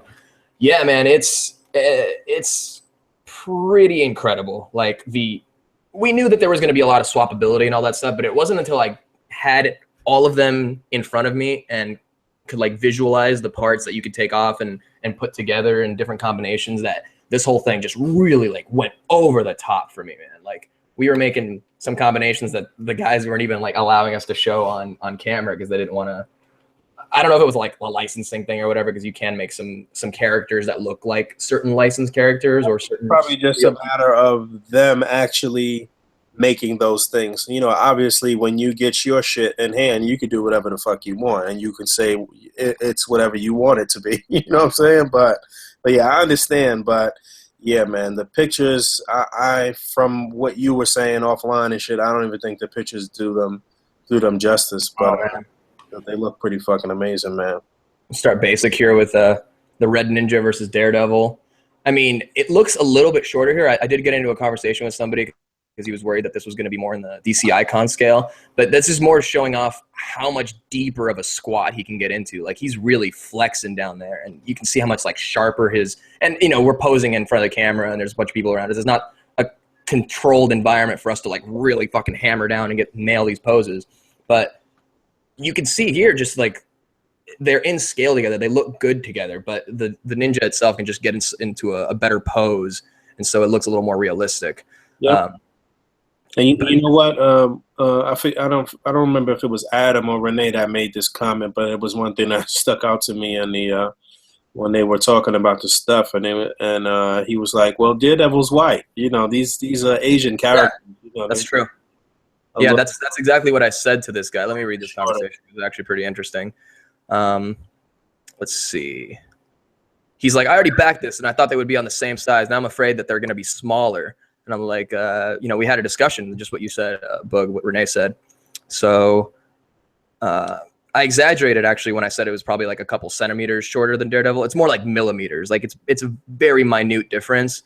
But, you know, just because they're a different height doesn't mean that they're a different scale. So the example I give here is if you're a 6 foot tall person and you meet someone who's 6'3", that person's not a different scale than you. Just because Daredevil's slightly taller than this ninja doesn't mean they're out of scale with each other. They're probably more in scale, to be honest. It's not unreasonable to think that Daredevil is taller than a ninja, especially one that's supposed to be of Asian descent, you know? But going back to some of these other photos, a lot of these, there was a few like stock guys that we, you know, kept for the most part exactly how they come out of the package. But we had to go and do some crazy combinations too. This was mine that I was really digging, that Renee actually picked up and was like, "Oh wow, I never even thought to do this. That's pretty cool. I'm gonna have to remember that." So that made me feel good. That shit is whack. We talk about it's whack. Look at that, dude. That looks awesome. Weak. Yeah, he's like my Red Devil, like white ninja dude. I don't know. That look cool. And then another one was this guy. This is the heroic martial artist Shokin, but you can take off the gi overlay and just have him shirtless, put on some bare arms, put on a sex bat and a mask. There you go. Hey, you know what's crazy about that, Fabio? I think that was every ninja kid had. Yeah. Definitely. Right. Shirt ninja. And then this is all, we call this guy just like the leftovers. He just, you know, the white ninja arms on the That's you if you was buff when you had the ponytail. No, that's me if I was a buff basketball player. Look at my shooting sleeve. Oh my God. They got the gimp mask on and everything. Right. It kind of looks like Winter Soldier, actually, if you ask me. Yeah, a little bit. Yeah, word. You know, Solitaire was one of the hits for sure. Yeah, that's you know what shit. This fucking the swappability, man. Oh man, these is gonna be a lot of fun, man. Oh man, a little bit better here. One of the notes they made is that the skull pattern on the face right here is going to be more like this than it is on the package. The package looks very like pronounced pattern, like very cartoony almost. This one's a little bit more faded. On the not Snake Eyes? Right, on Solitaire. Right. Not Snake Eyes. How would he? I heard you mention something about the swords and the weapons and stuff. Quality, huh? Yeah, they're good, man. I think the only thing that Kenji noticed that is a minor nitpick, I guess, but the katana hilt, or wherever you hold it, is supposed to leave enough room at the bottom that even if you have two hands on it, you can still fit one more hand. These pretty snugly just fit two hands. That's such a fucking minor nitpick. I don't even care. But that's pretty. That's a very studious observation there. Yeah. I like that he knows that, and you should. Did you bring that up to Adam and him? I think he only told me after, because Kenji was like, I didn't have the heart to bring it up in front of the guys. That's pretty interesting though. That's something that like my best friend would would notice because he's really into the Japanese culture and samurais and shit like that. He's got an authentic official samurai sword and shit too. So that's pretty funny. What else? So this was my favorite samurai, the Red Samurai. I forgot to put his name, but it's like Sarai or something like that. But yeah, I love the gold accents on him. The mask fits in pretty snug because there's actually grooves on the inside of the helmet that hold the clips for the mask. So the mask actually like fits over the face, and it's like it'll stay there without the clips. But when you put the helmet on, that's when it actually like clips in place. Yeah, I'm gonna have to get a few more three packs of ninjas, man. Dude, I'm gonna have to get more of like a few key characters to have some extra parts because I want the black pants from one guy, I want the white gi from another guy. I'm gonna have to get some extras because I still want the stock character, and then I want my customs next to them too. They're my kit bashes. But I was thinking about waiting for 1.5 so I can get some of that basic shit for cheaper. Right, exactly. I'm probably gonna. Well, they told us that you can modify the order if you email the support team at Backer Kit. So you can actually bundle all your orders together. Go back, Fabio. What's that? Go back. That dude right there, that's the dude I've been waiting for, man. Yeah, that's my dude right there. Tommy the Evil Sensei. Dude, I was so pissed. I just put a post in PNP, but I didn't remember until I got home, but I wanted to make the Nightman from Always Sunny in Philadelphia. It would have been this black gi with this face, no top knot. Actually, not this face, the Fumetsu face, which has the undead eyes because they're the same character. The bare arms. And I think that's it actually. We have 50-year-old Fabio back with his top knot. Man, if I could grow a beard like that by the time I'm that age, I'll be so happy. Damn right. Hey, that Drunken Master looks pretty nice too, man. I ain't gonna lie. Punker Mike put him in this pose, and this is the mask from the Deluxe White Ninja.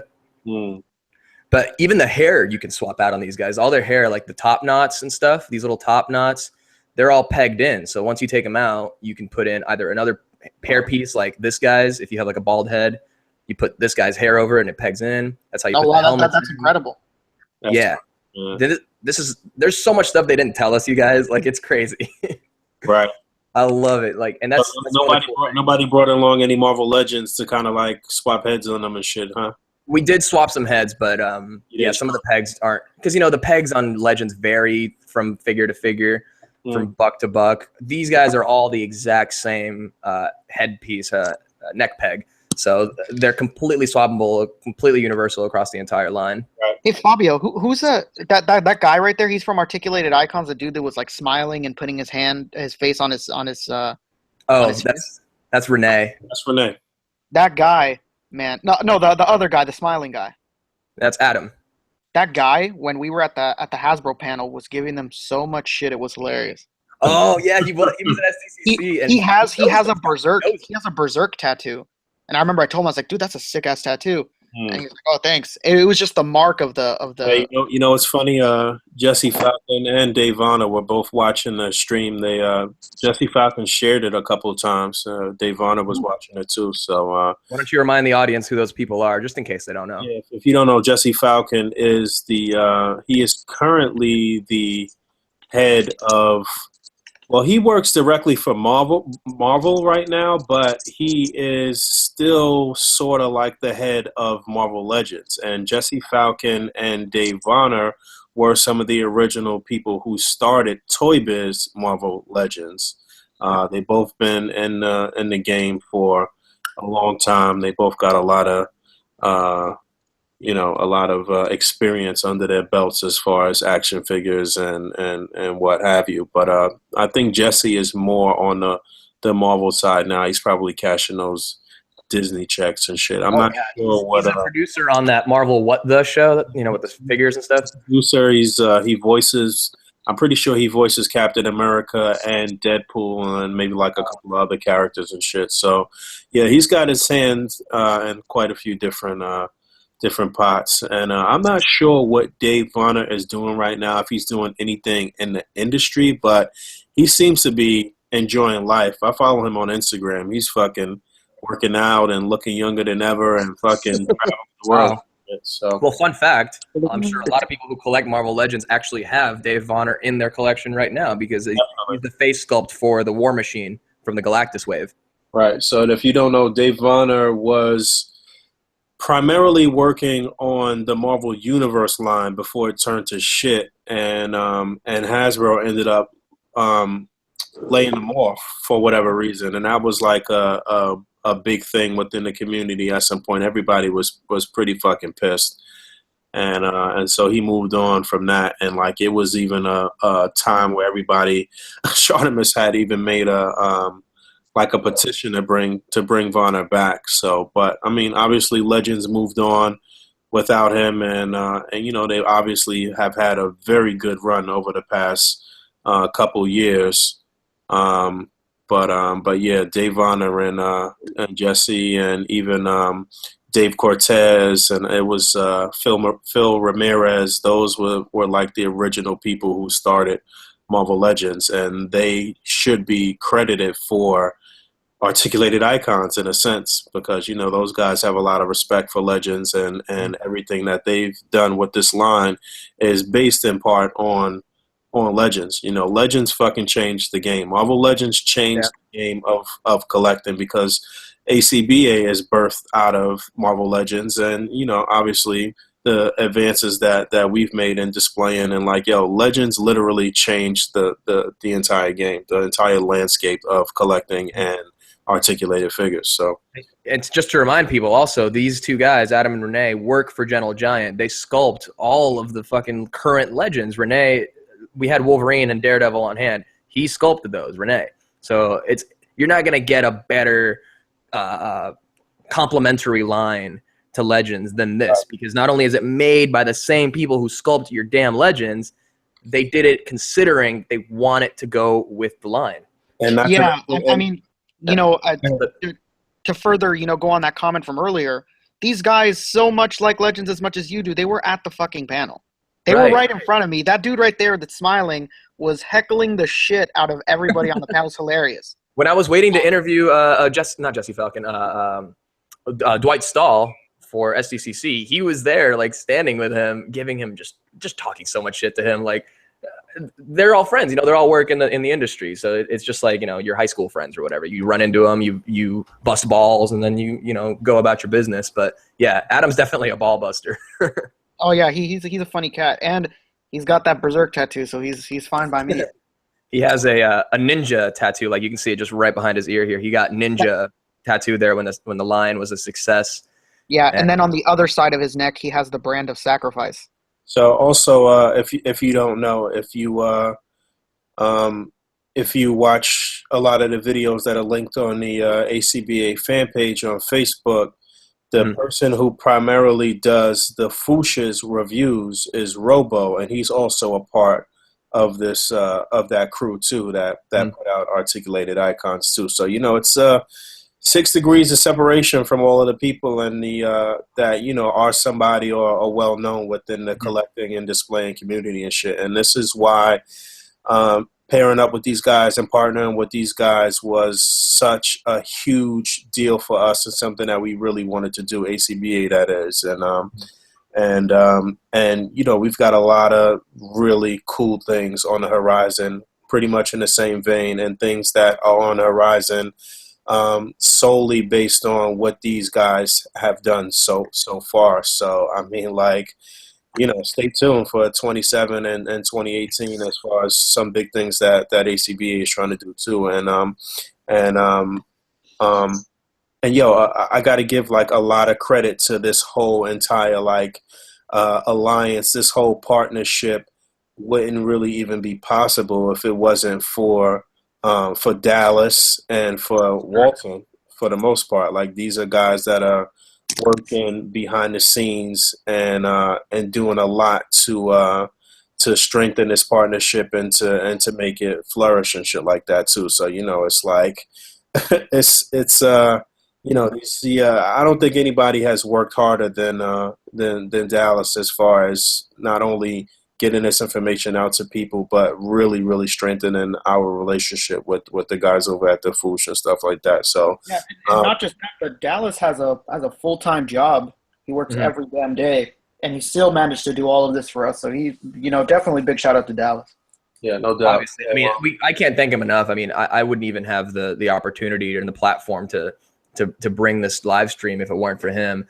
I'm just the messenger here. He's the one who really did all the legwork. There's, I'm not fronting here. I know that he's the one who's really put in all the legwork for this. I'm just happy to be the person to, present this in a fun way to people. No doubt. Everybody's got a role. Everybody's got a hat to wear. And as always, Fabio, I got to thank you too for holding it down. Like, you are definitely one of the most personable cats and one of the people that has just, you just got that personality for doing those type of things, for, interviewing and chopping it up with the people and shit. So again, everybody's got a role to play. Everybody's wearing a hat as we try to continuously legitimize the A.C.B.A. brand and really take the brand to different places and shit. So, I just got to thank you and thank everybody. Big thanks to Dallas. Big thanks to David Walton.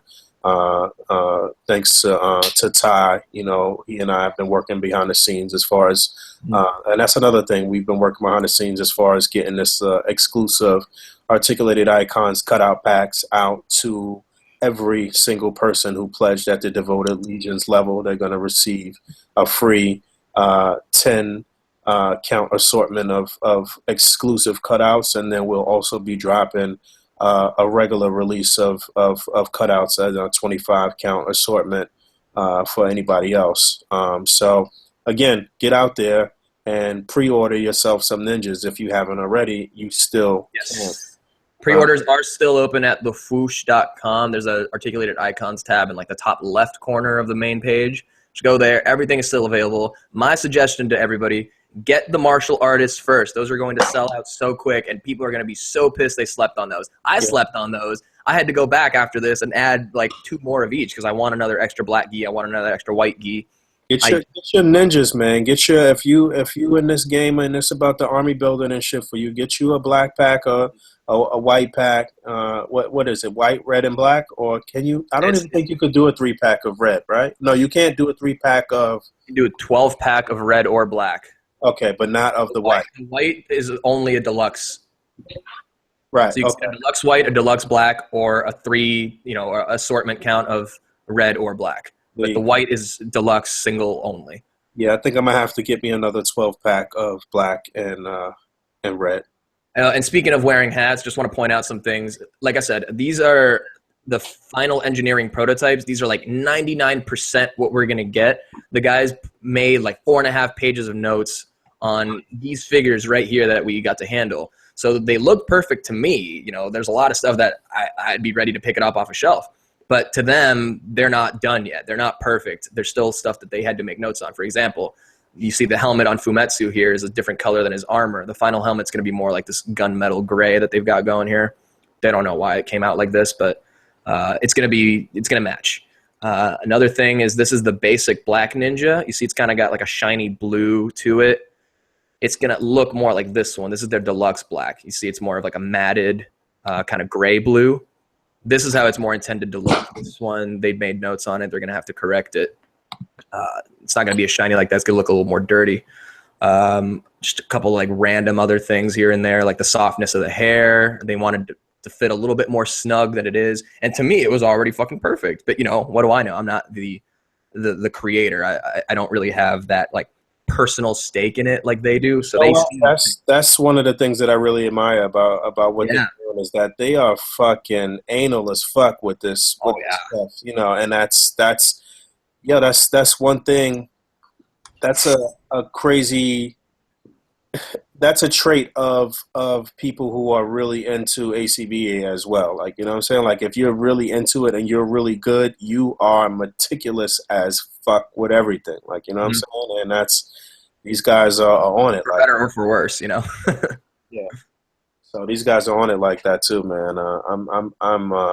I'm super excited for these figures, man. And people that are like, I see this on Instagram and shit sometime, and it's like, where the fuck are the figures? And like, really like rude and like, stop that shit, man. Like, Kickstarters take a long fucking time sometimes. Like, it is. Yeah, man.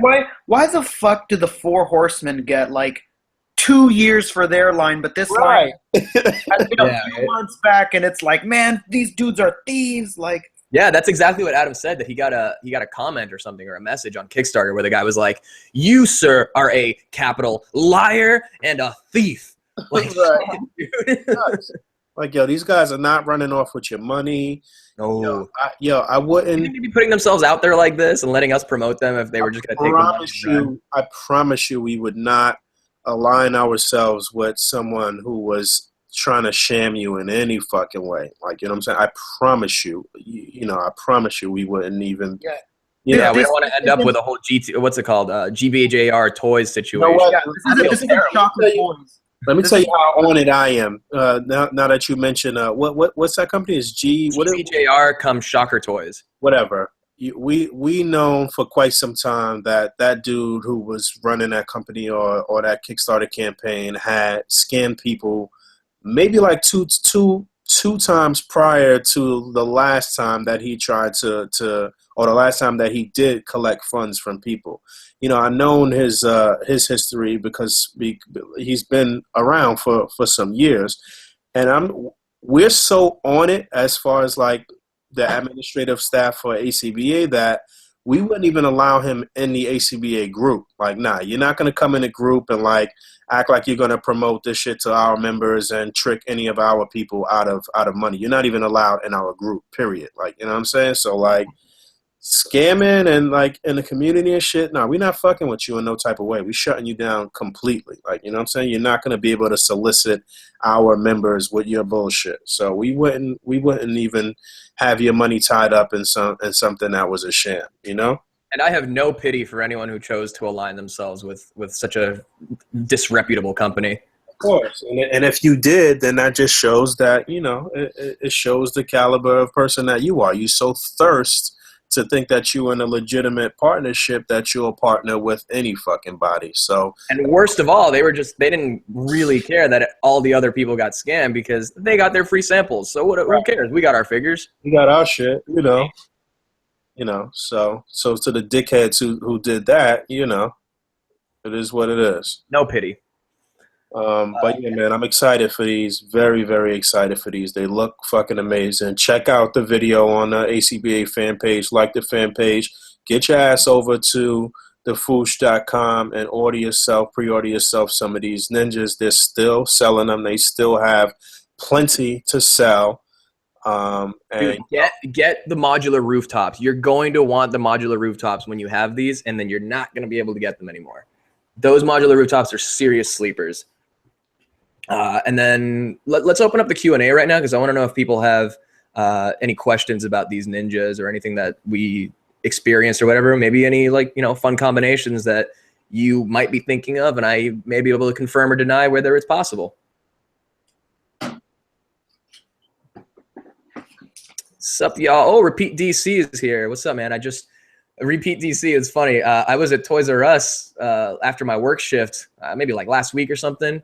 And I'm walking straight to the NECA section or whatever, and I notice at the entrance of the Toys R Us, there's a FedEx truck there. So I'm like, oh, maybe there's new NECA shit, whatever. As I'm walking through the aisles, the FedEx guy and I kind of like lock eyes for a split second, and then we keep going our direction. And then I get a message on Instagram later, and it's Repeat DC. He's like, dude, did I just see you at Toys R Us? I'm the fucking FedEx guy. Oh, it was just one of those weird moments. So yeah, he's there a lot more often than I am, and he's scouting out for those Kenner Predators. And to answer your question, Repeat, I did get the Kenner Predators because I sold a couple figures, so I had some money on my PayPal, so I ended up just buying them on their eBay page, only paying like 30 actual bucks out of pocket for 3 figures. But yeah, what's up? You gonna start taking some questions? Yeah, here's one. Marvel Action asks, if you can only afford to pick 2 articulated icons, which ones? I would say, you got to get yourself a classic ninja at least. And if you don't want just like one classic ninja, then Solitaire is a good just standalone ninja, even though he's more modern, but he'll still fit in with some other stuff you've got. But the samurai are pretty incredible because not only can you take the armor off of those and you got yourself a ninja, and they come with mask and stuff besides the armor, so that you're getting kind of a 2-in-1 there. So I would say one of the samurais and Solitaire or the Blue Shinobi. Oh shit! I didn't talk about. This has nothing to do with nothing, but I didn't talk about that Tony Stark figure. Oh yeah, how's that? The head Uh, sculpt looks great. it's good. It's grown on me. Like I said in my review, I didn't think that the my particular head sculpt came out the best, like the paint on my particular version, but it's still a very good figure. I would definitely recommend it. It's still a very, very good figure. But yeah, back to the question. I just wanted to mention I just saw somebody's Tony Stark picture. Greg Jarnigan says he just discovered the show and he's loving it. Welcome, thank you. We're talking toys, man. That's what we do. Here's one from Sonic Rockman. Will one be able to purchase figures from them after the whole Kickstarter thing and whatnot? The Kickstarter ended a year ago, dude. The pre-orders are still open at thefoosh.com right now. Right. So, and they will be closing on, I believe, January 1st.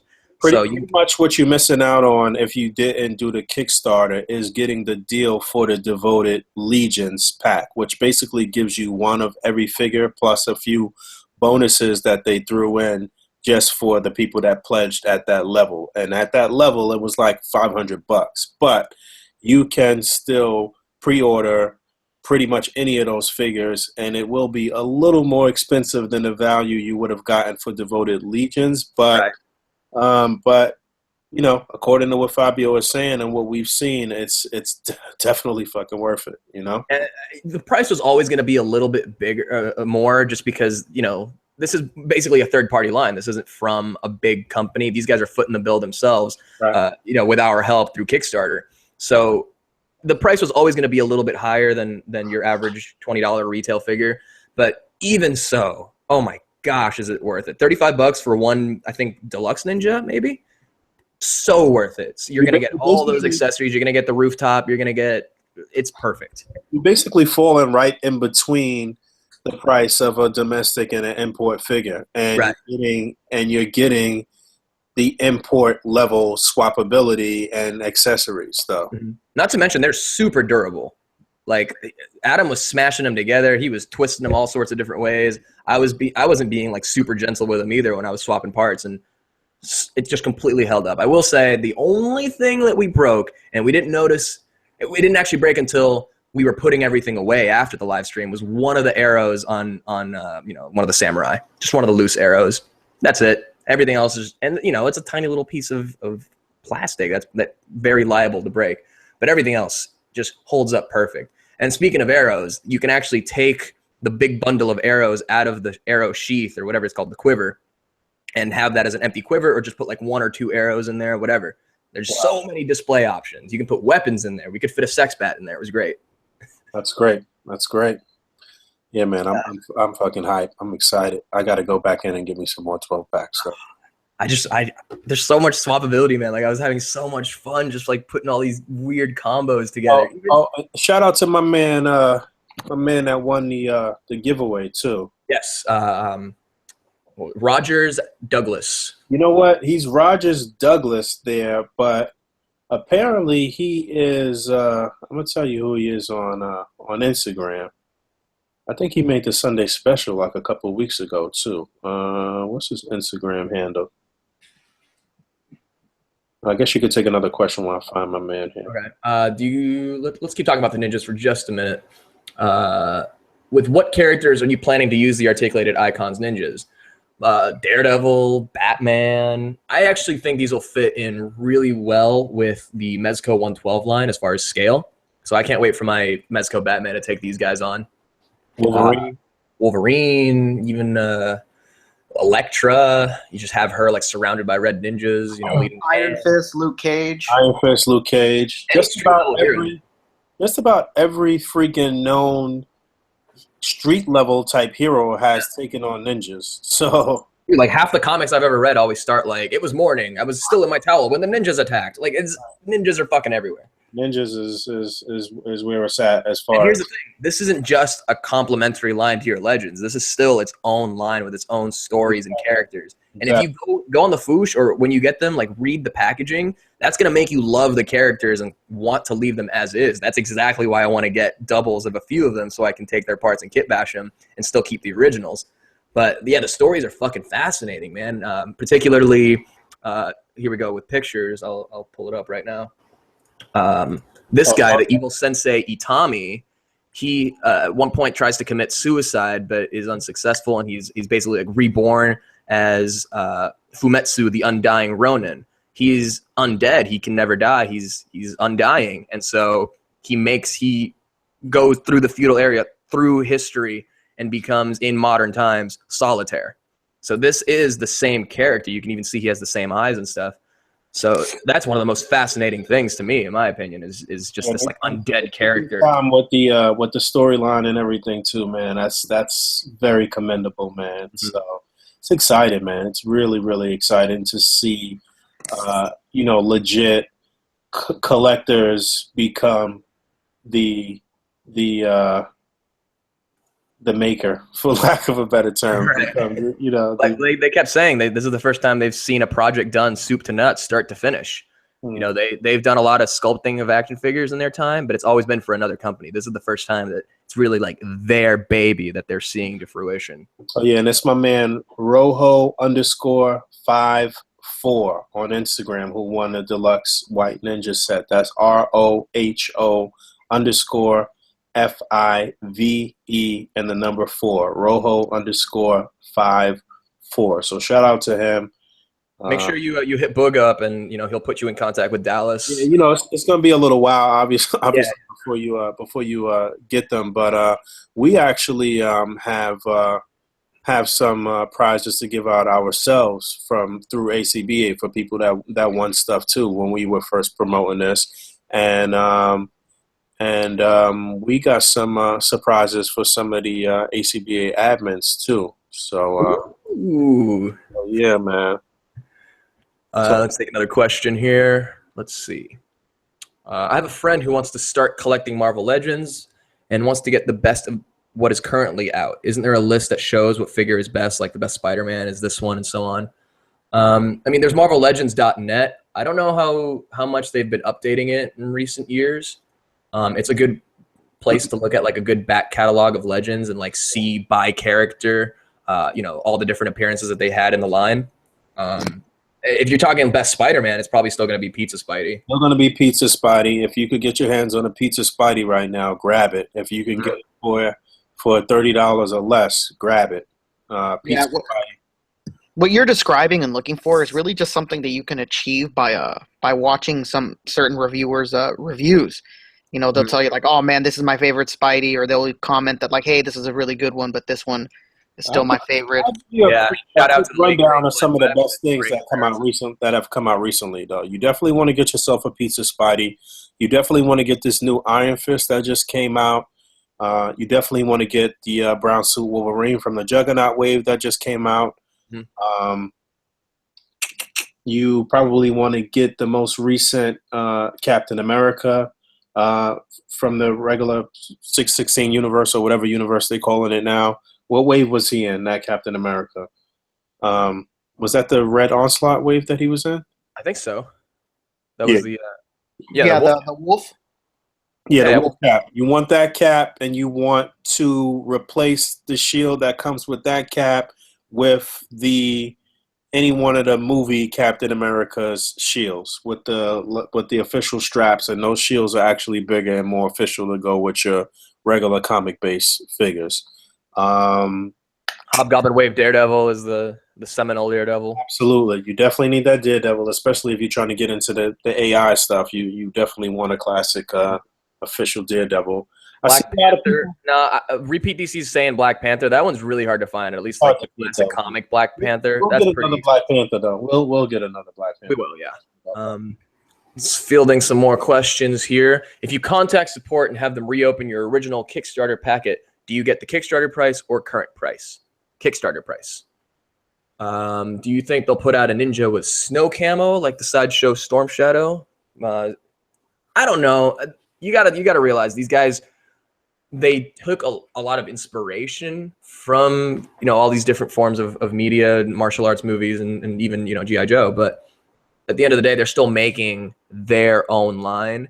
Any of those like swaps, if you want to make any like licensed characters or whatever, that's all going to be up to you because their intention is to put out their characters and it's almost, if you get all the characters, that's your sandbox to play with and create all these others. People that have been kit bashing and customizing already for years, they're gonna flourish with this shit. You know what I'm saying? Like they're gonna have a field day. But even if you real basic and you just want to do some simple swaps and shit, you'll be all right. But the people that are really gonna show out with these figures are the people who have some customizing abilities, man. I mean, look at this guy. Look, this is just the leftover guy that we just kind of put together. He looks fucking awesome, no matter what. Looks like he's wearing shooting sleeves. I love it. What? Moving on. Let's see. You might want to fuck with the for that other person I asked. You might want to fuck with the Miles Morales and Ultimate Peter Parker's Spider-Man that just came out too. And yo, will people stop using Ultimate Peter Parker in every display like it's regular Spider-Man? This little ass Spider-Man. Oh, you nerd. Let's see. Levi's Corner wants the 12-pack, but it's a lot to dump at once. Dude, just don't buy figures. Just don't buy any other figures for a little bit. What? How much? What's the 12-pack? How much is the 12-pack? It's like 300, I think, maybe. Is it? Yeah, from this point to when the pre-orders close in January, just save up, and you should be fine. Dude, yeah. I mean, it's just having like self-control, really. Like I have not spent like any cash buying figures in like 2 months just because I want like. Oh man, he says it's actually $480. Oh Jesus. Sheesh. Okay, that might be a bit. Never mind. I know about January. Maybe I would say maybe try to find someone to go, Splitsville on. Maybe half with somebody on it. Maybe you just have to settle for 6 ninjas, but at least you'll be able to pay a more reasonable price. Yeah, go half with somebody for sure. Yeah, that would be my option. I mean, I know when the Kickstarter was still live, I went 3 ways on a 12-pack with the Beltrans. Yep. So that was about $100 each, I split a 3-pack with Walton and Dallas too. I mean a 12-pack with them too. Mm-hmm. Oh, another seminal kind of a recent release Marvel Legends that is definitely worth picking up is that Walgreens Punisher. Definitely. Back to the question. And then Marvel Action wants to know what's the height on the samurai when they are armored versus a basic ninja. It's really only as much taller as the helmet makes him because it's the same base buck. It just has the armor pieces on top of it, which are removable. So that's why I say if you're only going to pick like 1 or 2 characters, maybe go with a samurai as one of them because you can take off that armor and you've got your classic ninja underneath it. If you want a gray ninja, the Temple Guardian's a good one. You got your red samurai, lots of options for that. So yeah, as far as the height, it's not that much taller, dude. It's the feet are the same feet. The only thing that's making him taller is the helmet and the crest on it. He's eyeing Surai and Temple Guardian. Surai was my favorite of the samurai. That was the red one. I like him because he has like his masked head sculpt has one eye that's like whited out with a scar through it. I think that looks pretty cool. When you take, Doug Koger, I just said that. When you take off the armor, it's exactly the same as a basic ninja. Do I like the Shinobi or the generic ninja better? If you're only going to get one ninja, go with the Shinobi. But if you're gonna get multiple, I take that back. Get a Shinobi or get one of the deluxe, either the black or the white. If you're only gonna get one ninja, and if that's the case, Shinobi is probably a better deal because you're gonna get more accessories and a rooftop base. What else? If Hasbro, well, actually, let me go to this one first. Cerrone Games Go wants to know, was the Doctor Strange wave the weakest of this year? We're still seeing plenty of the wave peg warming shelves. I would probably say yes. I'm seeing Nico like warming pegs like crazy, and that was one of the ones that I thought was going to be hard to find at first, and that's just because I didn't find it at first. Yeah, and they had in my area, it's just Iron Fist and Nico. I see Nico, but I've honestly never seen Iron Fist in a store. Yeah, I've seen him twice actually, and I felt bad because it was both times I saw it was during the 2 for $35 sale, and I had probably like a couple days before that sale went up, I'd already bought those 2 Iron Fist and Nico from Comic Bug. I was like, I'm happy supporting Comic Bug, but I would have liked the 2 for $35. They had the 2 for $35 this week, And Yeah, it's been going on like all month. but I saw Iron Fist one time at retail, and I grabbed him. Other than, I mean, yeah, it's a movie wave, so it's really going to depend on how much people like the movie. The one I see warming pegs the most is probably going to be that Astral Strange. You know what? The thing about this wave, though, that you don't want to pass up on is the swappability with some of those characters and using the heads and capes and different things. Right. So even with Mortal, even if you just want to use that face as a goon on a suited body or some shit and the hands, you know? Sonic Rockman X wants to know, is there a difference between the Mercenary cutouts and the Mercenary V2? Yes, definitely. We made a few changes in the word bubbles for sure. I don't remember if the sound effects were different too, but yeah, it's version 2 is definitely different. There's some exclusive cutouts in there that were definitely not in version 1. Let's see. I had another solid question here that I just skipped over. Will the Doug Koger wants to know, will the Foosh exclusive Shinobi come out at the same time as the Kickstarter backers? No, the Kickstarter orders are going to be fulfilled and shipped before the pre-orders. If you are a Kickstarter backer and you went back and added more with a separate pre-order, you can go to you can email support@backerkit.com. and you can tell them to basically combine your orders. So they'll have to look it up. They might refund you for the first couple orders, like maybe your pledge and your pre-order, but then they'll charge you again for the full bundled amount. That's, I believe that's what Adam said yesterday. I'm paraphrasing, so if you want like the exact answer, just go back and watch the stream. I think it was in the last, maybe the last 30 minutes of part 1. And you know what? As they put out updates, because they do specific updates for the backers that they put out every so often, but when they do those updates, we pretty much post the update word for word on our Instagram, on the A.C.B.A. Instagram. So we do that for the people that didn't back but might be on the fence or might have just bought single figures that don't get those updates and stuff too. And Dallas is always doing updates on his Instagram as well. So let me, if you're not following us on Instagram, it's @Articulated Comic Book Art. I don't know why you wouldn't be following us. We actually just hit 24,000 followers this past week. So hopefully and the link is at the bottom of this video, so you don't have to type anything. So hopefully we'll get to 25K before the new year.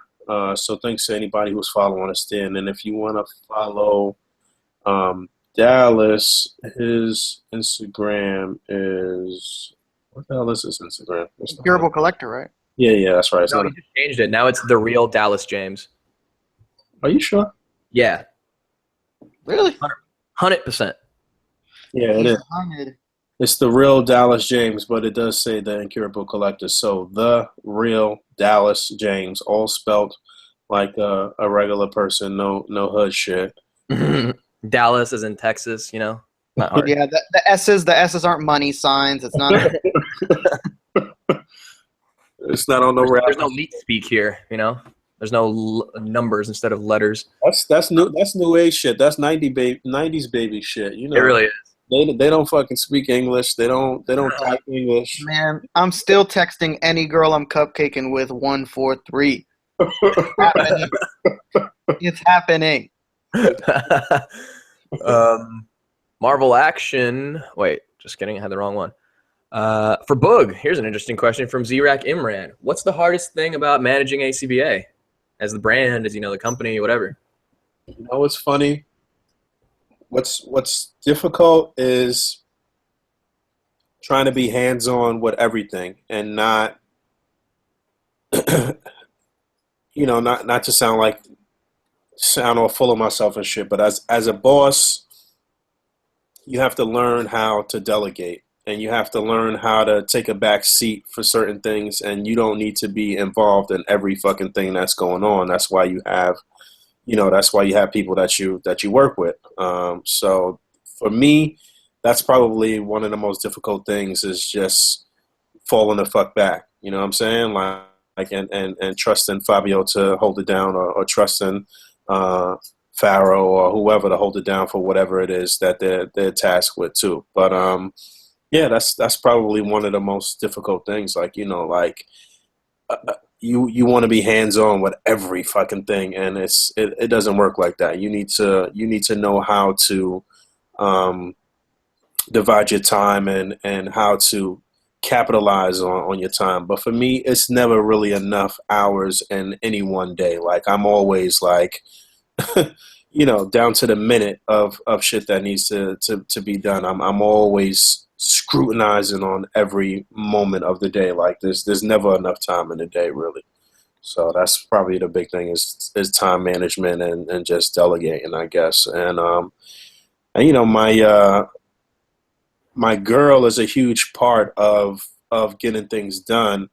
And that could be kind of weird and difficult and shit too, because it's like, like it puts you in a weird situation, because like, normally for a business you have business hours and shit, but when you live with somebody who's a part of the business, it's like it can create some issues, because it's like, it might be 2 a.m, but I might ask her to do some shit for the business, and it's like, you know what I'm saying, like, it's not, it's probably not the best idea, but it's a liberty that that we kind of have and shit. And it's just like, sometimes she's like, it's 2 a.m. I don't want to talk to A.C.B.A people. I don't want to do anything involved with A.C.B.A right now. And then you got to be like, but babe, I'm building my brand. So it's nuts. But yeah, man, we hoping to move in some new places in 2017 and really expand and for some people to really come into their own and make some fucking money, Let's see. Will Articulated Icons, this is from Choco Taco 14, excellent taste in ice creams, by the way. Will Articulated Icons be giving pieces to the rooftop, or will it be giving structural pieces too? If you're talking about like dios and stuff, you're probably not going to get any like dios from them. And we talked about this on the stream. I would personally rather they keep the budget to the figures themselves and kind of let us take care of the dio pieces, whether it's making our own or buying our own from a dio maker, or even going to extreme-sets.com and pre-ordering one of their new dojo sets or one of the Subway sets. Get yourself over to Dio Structure on Facebook. That's our sister group on Facebook. And, you literally have hundreds of builders there. And you have maybe 100 builders who are commissioning work. Active all the time, yeah. Right. That's how they make, a side hustle too.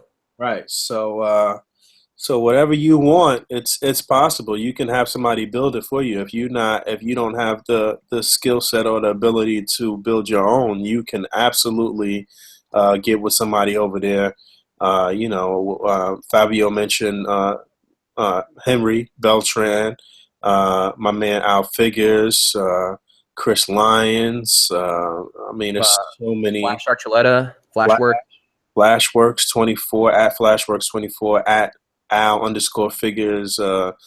It's so many guys over there and girls doing very, very good work. Some things that will blow you away.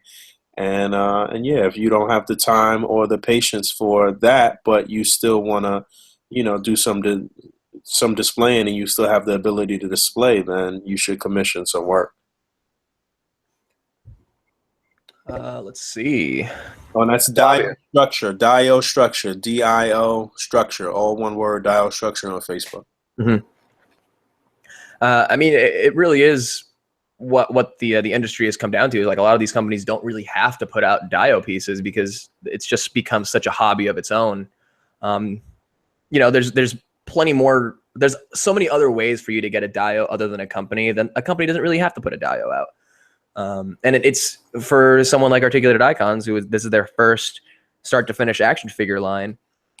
I'd much rather they put that money towards the figures than having to worry about a Dio, which really, like they said, even the rooftop pieces didn't really sell that well. So for them to really allocate the budget towards, a part of the line that in whatever small offering they have now didn't sell that well, like, what are the chances it's going to sell even better when you have when you dedicate like that much more budget to it, So I'd rather they keep it to the figures and let us take care of the dios. It's really not that hard to make your own dio either. Like, Yes. like I said, go to Dio Structure. There's a link at the top, or like a pinned post or something. That's just a Dio Structure starter kit, a box cutter, an X-Acto knife, some foam board, a metal, L-shaped ruler. You're good to go, man. You just got to kind of have a design in mind. You could even draw the design of the dio onto the dio with some Sharpie before you make your cuts. It's just about patience with that, though. Right. Really. It's just really, that is a game of patience, building your own dioramas. It's patience, and then, you're not going to build it in one day. Whatever it is you're trying to build, it's going to be over some time. So as long as you map out your time and have some patience, then you should be all right. But I ain't got the patience for that shit. Let's see. Well, we got some people putting some pre-orders as the podcast goes on right now. So good. Get those pre-orders in, you guys, because once the year closes and those pre-orders are done, there's gonna be a lot of people who wish they hadn't slept on it. People who probably talked some shit about them in the beginning. It was funny is I think it was Adam that said, he's like, you're gonna see a lot of articulated icons in the next world tournament, and that's absolute. Well, you know what? By the time these drop in the next few months after that, we'll be gearing up for Photo Combat. So yeah, by the time Photo Combat comes around, it's going to be nuts. And speaking of the world tournament, open registration for the 2016-2017 A.C.B.A. World Tournament is still on right now. Go to articulatedcomicbookart.com. You could sign up. You are actually entered into a couple of drawings for some really nice prizes. I don't know if I could give away what they are right now, but we've got some really nice sponsors this year, as always. But if just for signing up, you're entered into a couple of drawings for prizes. This is a video-based competition, which means you are making a mini movie of sorts. And it's like a mini production. You're going to add music. You're going to use the best video editing skills that you have, to the best of your ability, whatever you're capable of doing. And you're going to put together a little display themed on.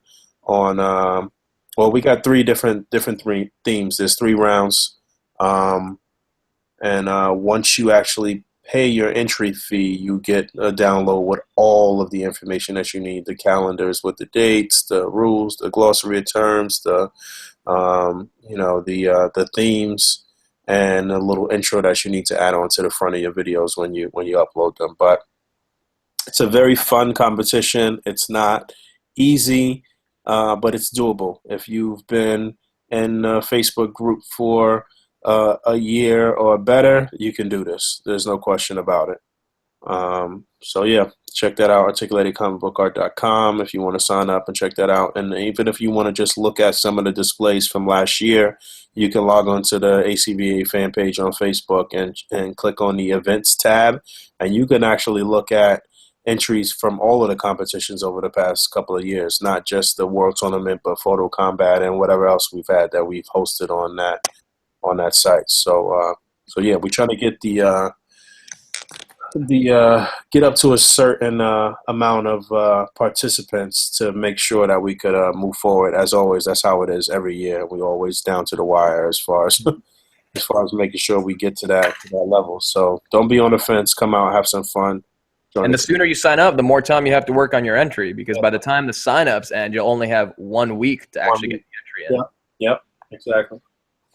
I'm actually in the process of clearing out my work table so I can make room for fucking everything. I got to take down my light box. I got to take down all these customs I'm working on. It's kind of a pain. But hey, what I like about the tournament is that the first time I did it, it actually taught me how to edit videos and stuff like that. And I like putting on a full production. Like, you can put together the display and everything, but that's only 1/5 of what you have to do. Once, one small piece. Yep. Once you're done once you're done putting it together, then you got to film it, then you got to edit it, then you got to make sure everything's looking good. You got to put music to it. Everything's got to be done right. And it's really what put this whole thing on the map, honestly. Yep. This is the essence of A.C.B.A. is the video format. So this is the real mannequin challenge before. Yeah, you're right. It's the original mannequin challenge. This is the real shit right here. But Can we make that our hashtag? Like hashtag original mannequin challenge? basically, OG mannequin challenge. Mannequin challenge. There we go. I'm down for that. Okay, let's see. Sonic Rockman X. Are you guys ever worried about someone taking your photos or any pics on the A.C.B.A. Instagram? Like professional photographers always have to copyright their stuff. Well, you know, people watermark their stuff, but we had a funny conversation about this the other day about people watermarking shitty pictures, but but yeah, no, I mean, I don't really care. I never watermark my shit, honestly. It is what it is. I mean, somebody could steal it, but I feel like the world of displaying and collecting is pretty niche, you know, like somebody's going to recognize someone else's work if it's posted by the person who's not the poster. Right. You know what I'm saying? That's Like, how you get rid of the tafas.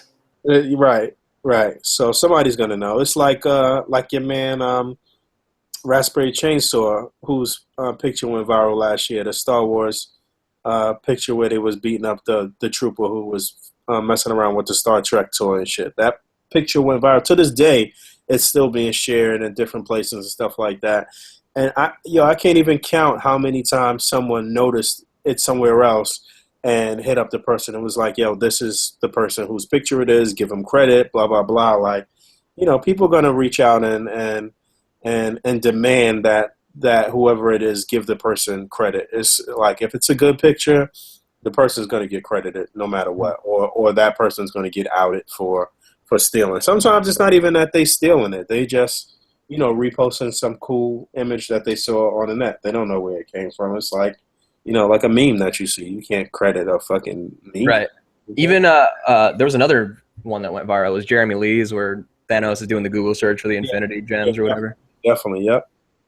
I actually found that one on Reddit first before I found it anywhere else, and that's how I discovered that Jeremy Lee had a Reddit, because he found that post. It made it to the top of like r/Marvel or something, which is one of the big subreddits. And he commented, was like, hey, yeah, I'm the OP and original poster, and, you know, all you guys should check out A.C.B.A. And that's actually that led me to have an A.C.B.A. presence on Reddit. Let's see. Just a quick thing from Levi's Corner. He says he pre-ordered all the non-samurai, no base ninja. I would suggest you get at least one deluxe ninja, maybe just the white one, because the white ninja is going to be my like solitary ninja. Every other ninja is going to have like their clan. But my white ninja is like my only like solitary ninja. If not him, then the shinobi. But you do well to pick up at least one of the deluxe ninjas. You get all the weapons. You get the devil mask or whatever. You get the rooftop base, which people are sleeping on, frankly. If you like G.I. Joe, there's no reason for you to get the white one and get yourself the non-snake eyes.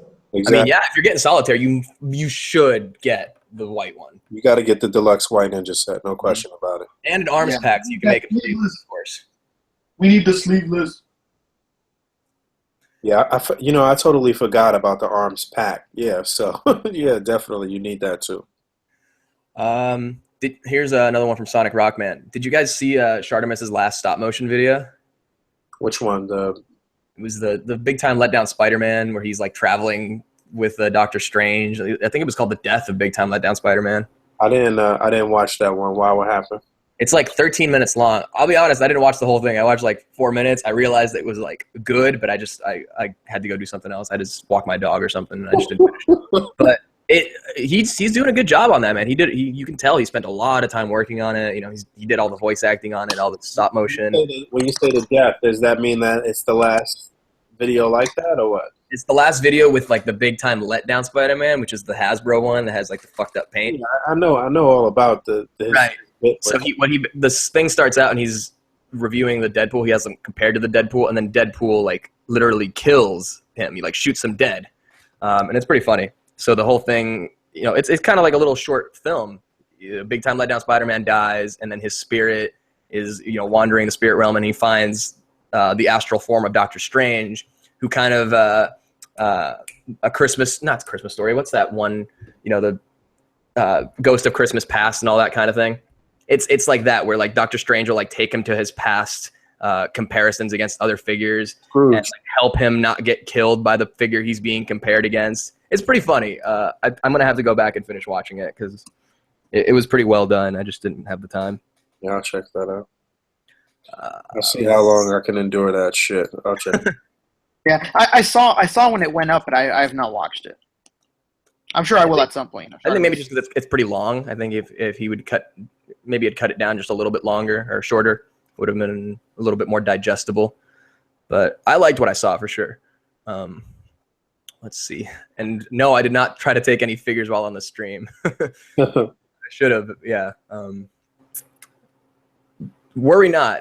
Dallas is going to be the first person to get these in hand. I think Adam even offered to send Dallas a few of the ones we had there on hand. Because I think he's going to be sending some to RoboKilla as well, who does the Foosh reviews on YouTube. Mm-hmm. So on that channel, you should see some like more detailed reviews of the figures that we handled yesterday in the coming weeks, probably. Yeah, and then you'll see the first official reviews of the finished product from Incurable Collector from Dallas. So that should be... Dallas is going to be the first one to have like the final completed figures. And he even told me like as soon as we get the pallet out of the factory, or our first pallet, we're personally going to be shipping. We're going to be setting aside Dallas's order and personally shipping it to him to make sure that he gets it first. So they're treating him right. Don't worry. So yeah, you definitely want to subscribe to that man on YouTube and get ready because he does some very detailed reviews, man. You know what? If Dallas would actually do more reviews, I told him this like 2 years ago that he should, do more reviews and shit like that. Like he could be definitely one of the top contenders for reviewers out there. The way that he puts them together is very, very and meeting him in person, you find out that he's a really funny guy. Yeah, he's a fucking nerd, Doug Koger wants to know, when will the non-Kickstarter backers release? We're still talking about articulated icons. He said that the factory is going to be done. The figures are going to be finished from the factory on the 31st of December. So as far as like them shipping it to their distribution center, that's going to take about a month. And then the distribution center is going to be shipping, throughout the next month after that. So we're looking at like late February is like an optimistic guess, but more likely March 2017 is when the Kickstarter backers will have their stuff in hand. They're going to get their stuff first. And then maybe, when those are done shipping, maybe a month later, that's when all the pre-orders are going to be fulfilled. But like I said, if you go back and modify your pre-order and talk to the support at backerkit.com and tell them to combine your pre-order with your Kickstarter order, you should be able to get everything you ordered at once. But that's only if you did go through Kickstarter first. Let's see. I forget where I read it, but some people are waiting / hoping that the articulated icons figures will be bootlegged, since figures now are being bootlegged like crazy. I should have asked about that. That's a good question. They're pretty confident. Like they love their factory. Like they're so happy with their factory, and bootlegs usually come straight out of the factory. So unless the people who work at the factory want to do some shady shit, I don't foresee that we'll see a lot of bootlegs of these. How often do you see a third party figure bootlegged? I mean, technically, third party is a quality bootleg. Like it's basically like the best thing that you could get that's not from. It has happened like a couple times in the world of Transformers, and I don't know if like the kings of the third party industry with Transformers have only happened like a few times. I don't know if it's going to happen like with articulated icons. I mean, I can't think of any instance where that has ever happened. We didn't see Ravens bootleg. We didn't see. And none of that stuff has been bootlegged ever in any way. I've never seen that happen. And no offense, like obviously people do want those Shocker Toys figures. You think if there wasn't a factory that actually had those things that they would? Oh yeah, they'd be out. Don't get it confused. Like those were definitely figures and characters that people wanted. It's just that these guys just fucked around and fucked people over, you know. GBJRJSH toys. Whatever the fuck it is. Somebody asked about accessory packs for the articulated icons. These figures all come with so many accessories that it's pretty unnecessary, especially the deluxe ones. And that's another thing that would probably take budget away from the figures themselves to produce. My thing is, like, I don't really need an accessory pack because I'm getting so many of them, but I wouldn't be surprised if we get it in like a 1.5 line, because that's not something that they would have to, retool or create any new tooling for. It's existing tooling that they already have that they could re-release as individual accessory pack. So the answer to that is not immediately, but once this first, the Kickstarters are fulfilled and the pre-orders are fulfilled and they go back and double dip into the 1.5 line, then we'll be able to see some accessory packs most likely, especially if people are asking for it. If you want them, go on articulated_icons on Instagram and let them know, or just any of their social media, really. Let them know that it's something that you want, and then they have a tally somewhere of people that have asked for the same thing, and whatever gets the most tallies will be produced. I don't know. That's how I would run things. Let's see. Will you guys ever make an A.C.B.A. documentary in the future? I mean, I guess it would be us. I don't think it'd be us doing it. Anything is possible, but yeah, I guess if somebody wanted to do a documentary, I mean, I don't think our lives is really that fucking exciting, but. When Boog was just a boy, he had a dream. Well, when I was a kid, or before any of this shit, I was a fucking menace. I was in the streets. Maybe if they wanted to do a documentary on up until now, that might be pretty interesting. When Boog wasn't busy catching a case, he was making sure that he got the freshest case of Legends. You know what? That's why I'm the most laid back, relaxed person ever right now. Because as a kid, I was a fucking maniac, man. Well, I would like every peasant in the chat to bow down to the god of the internet. Hey everyone, sorry for coming in late. Vacuuming? It was Say what? What the fuck are you doing over there? Vacuuming? It's probably my air conditioning. Sorry about that. Oh man. Well, we're just finishing talking about articulated icons and taking some questions from people. Did you watch the stream yesterday? I got to catch 15 minutes of it. It was pretty fucking cool, honestly. There's so much interchangeability with those parts. It's really it's a dream for a lot of action figure collectors in general. It's just really cool. Christ Jesus, you have no idea. It is incredible how much you can swap these guys. Oh yeah. And I made this point actually on the stream, is that this is a good way for people who are want to get into customizing. This is a good little entry point, because it's a good way to learn how action figures are put together. How the joints work, how they snap together, what goes with what. It's a good way to just learn how an action figure is engineered, and you can take that knowledge to other lines, whether it's Legends or NECA or whatever. Definitely. You like that plug there? Just the fact that you're able to interchange the hair, the scarves, the forearms, the everything, man. It's just amazing engineering. They really leveled up, man. Pushing the game to new heights. So while we're waiting for some more questions, you pick up anything this week? Oh, well, I got a lot of things. I kind of went on an eBay splurge to just sort of fill holes in my collection. But let's see, what all did I get? Let me just check my eBay. That would probably be easiest. Speaking of eBay, I did just order the Kenner Predators on eBay. Very cool, very cool. NECA. Yeah, did I forget to mention? My bad. NECA. NECA Kenner Predators. It's made by Kenner, but it's still NECA though, somehow. The original, concepts are from Kenner. Exactly. But let's see. Oh, I got the I finished up Dormammu, the Build-A-Figure. I ended up getting Eel, Iron Skull. Only reason why I even purchased Iron Skull is just because of the new head sculpt that they have. It has way better paint. So but I just it doesn't fit on the original body.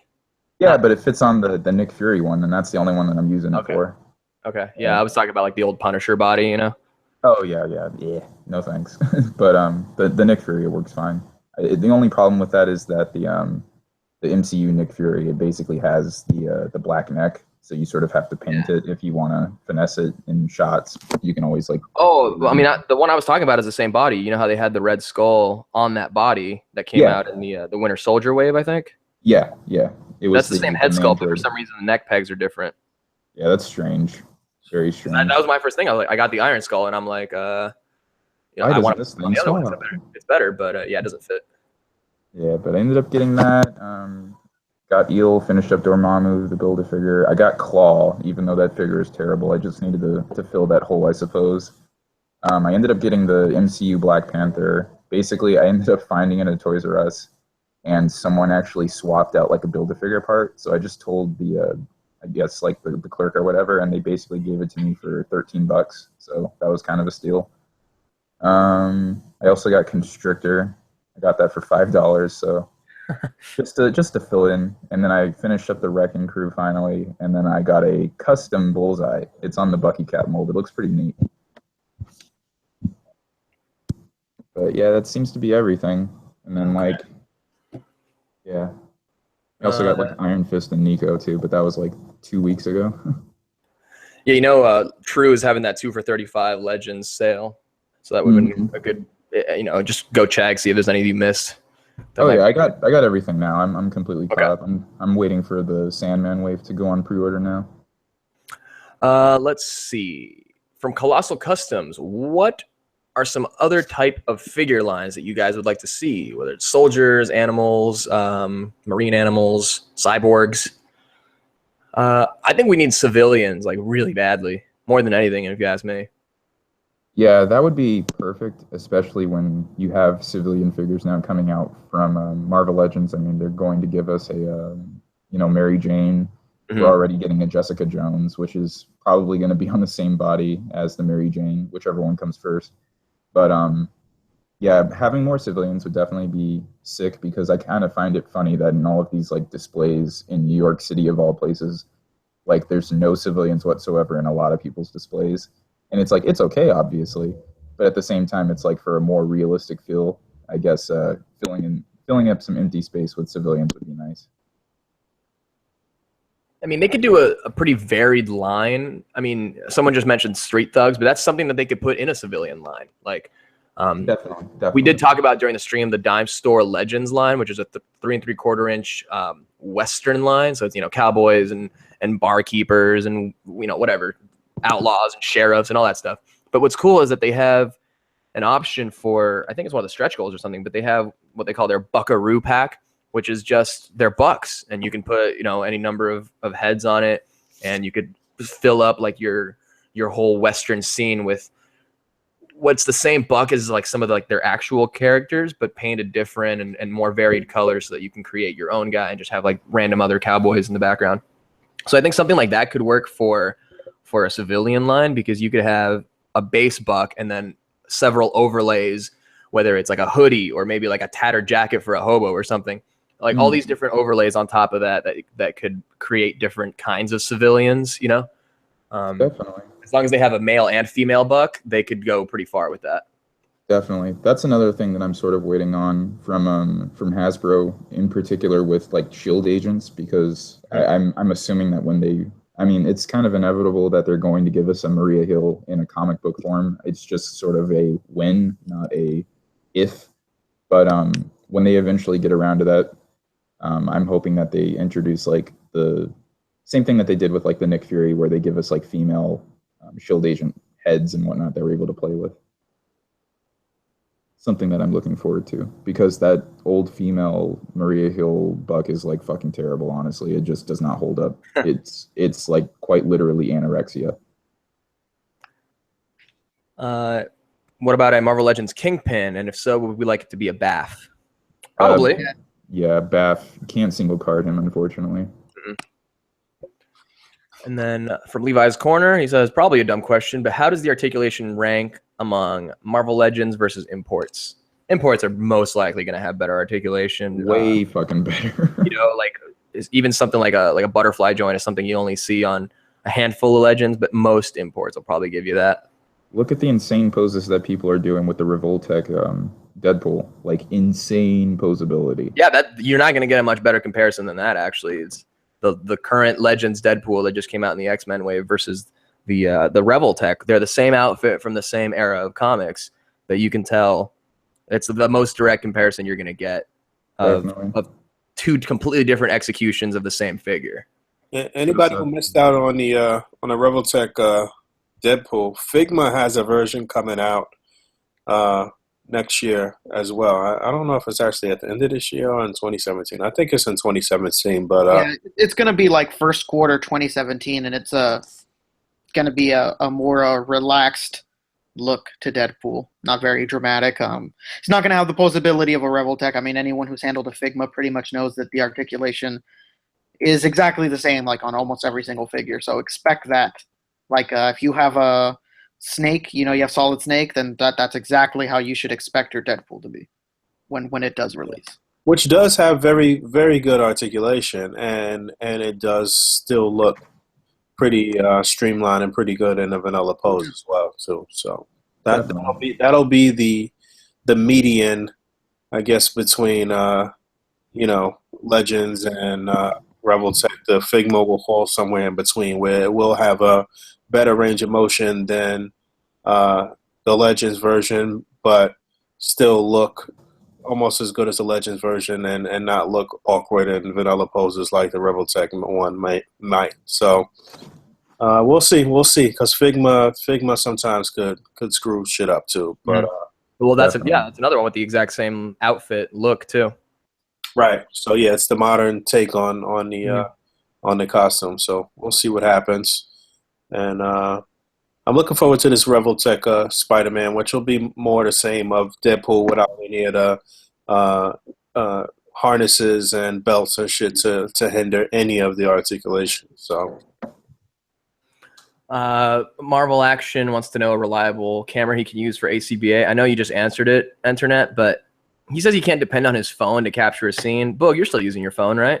Nah, not at all. I have a really outdated camera, but I think I talked about this in maybe the last episode or the one before that. But I'm gonna be upgrading to the camera that CJ and Mike Wang use, which is the T3i. Yeah, if you're trying to get a DSLR, definitely look on like Amazon and stuff for. I mean, the T3i is a good one. I have a T5. Not T5i, T5. And you can probably find some, they're a little bit older models. I think like the current model right now is like the T6 or maybe even higher than that. Look at the people's photos that you really like and ask them what they got. Yeah.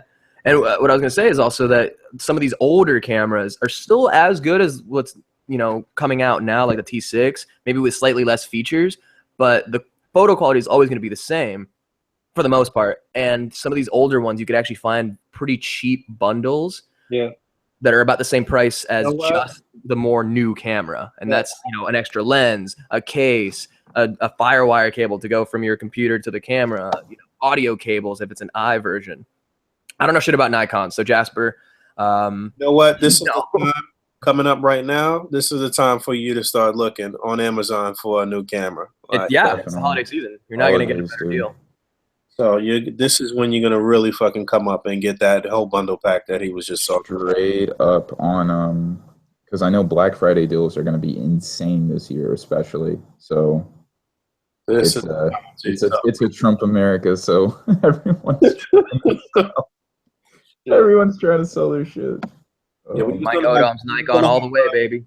He was gonna have Trump on the program tonight, but he was busy. So he was too busy having a huge night.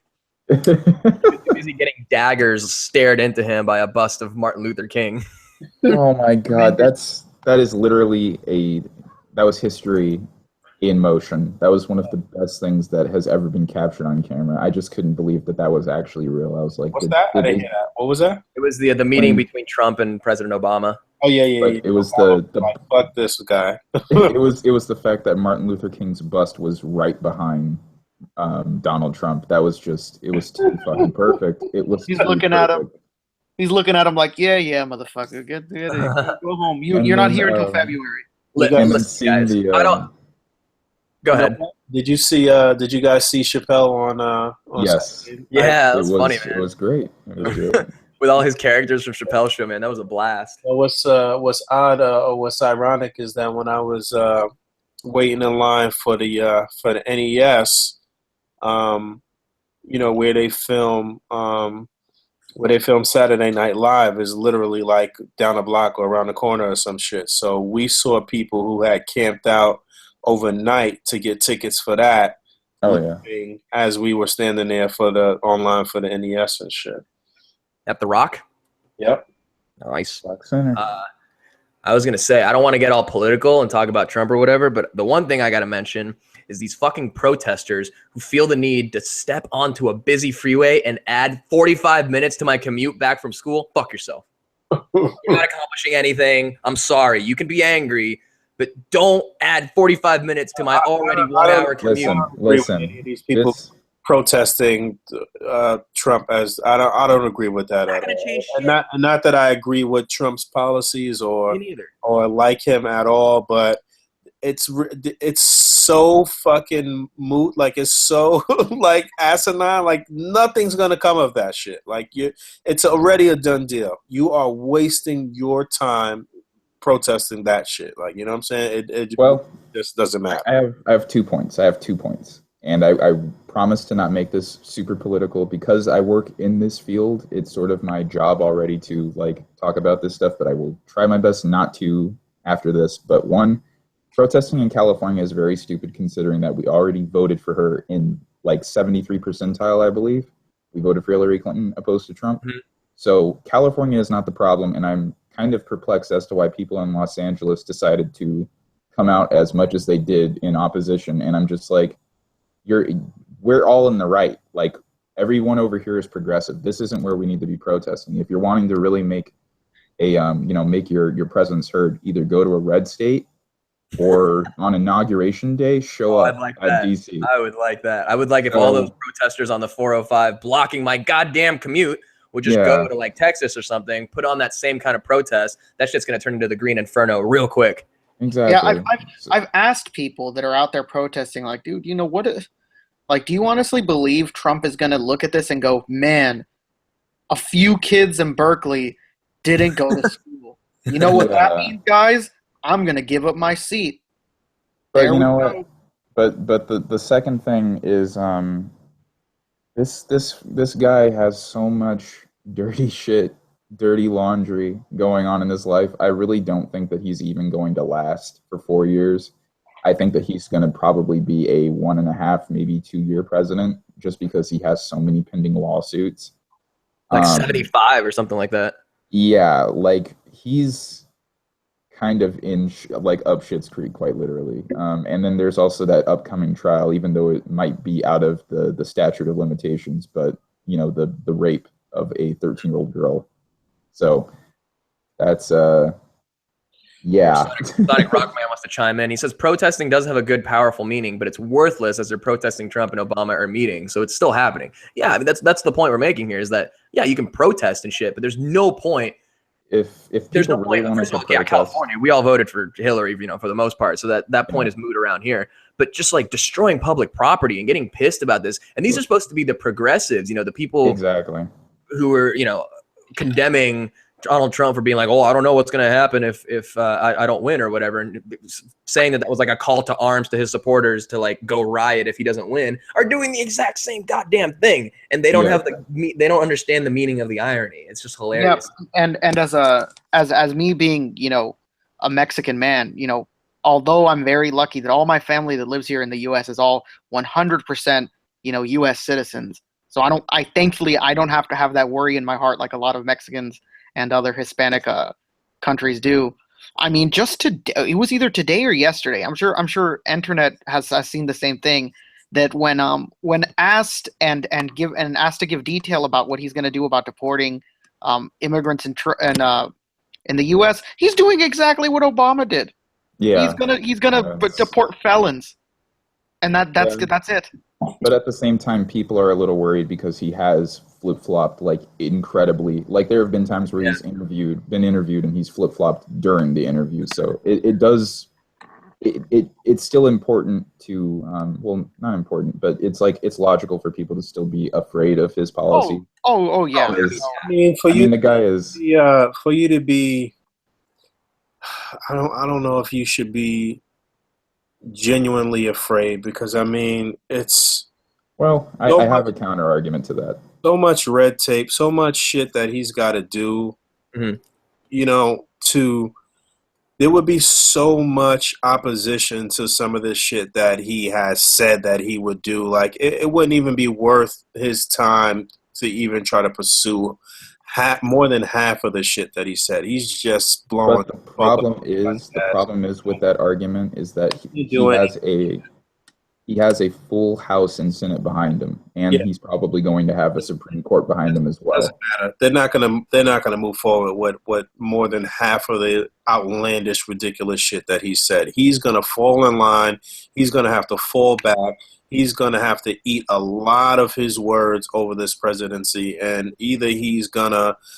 What he should do within the first couple of days in office is make a statement about all of this wild shit that he said, and let people know that he's actually on some progressive shit, and he's trying to do the right thing. If he doesn't come out the gate and really say that, and really say, you know what, this is a humbling experience for me, or whatever, or just try to relate to the people on a human level and shit, then he's gonna have a hard fucking time as a president, because really that's one of the things that made people okay with Obama. Even the legit outright racist couldn't say anything about the fact that how he conducted himself this whole entire time throughout the presidency. Like, he's been the most even keel, and just in terms of demeanor, he's probably one of the best presidents we've ever had, just based on that alone. If not the best. I'm about to get into what he did or didn't do, or whatever the case may be, but just in the public eye, looking presidential and conducting himself like a fucking man and like a businessman, and just doing the right thing, or looking to be doing the right thing in the public eye. It's like, if we're going to talk about that in regards to Obama, it's very important for people to understand that, one, this guy didn't have a House and a Senate behind him. He was pushed against everything, basically. Yeah. He tried to put so many progressive things in office that still to this day have not been, he's not been able to accomplish because of, just right-wing opposition. And that's very unfortunate, and it has cost his legacy a lot. But at the same time, he has been an incredible president in terms of some of the things that we have. I mean, he kind of legalized gay marriage. So that's very fucking big. That's a huge civil rights win. And that was very recent. Dude, he strangled Osama bin Laden with his bare hands. The guy's the best.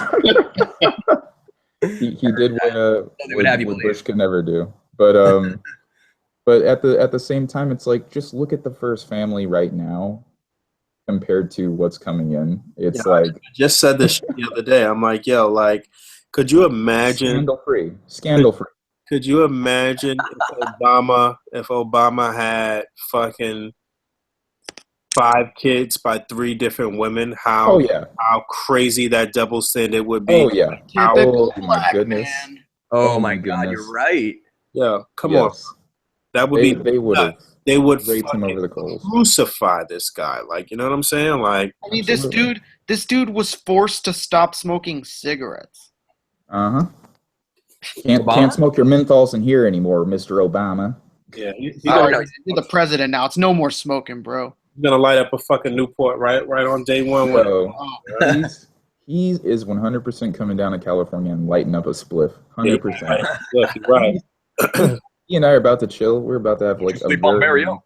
But yeah, I don't pretend to know a great deal about politics and shit like that. Honestly, over this presidency or over this election season, I have been more engulfed in it than I have ever been in life. But but it is my understanding that a lot of things that Obama was trying to do progressively, they were just shitting on him. They were just left and right.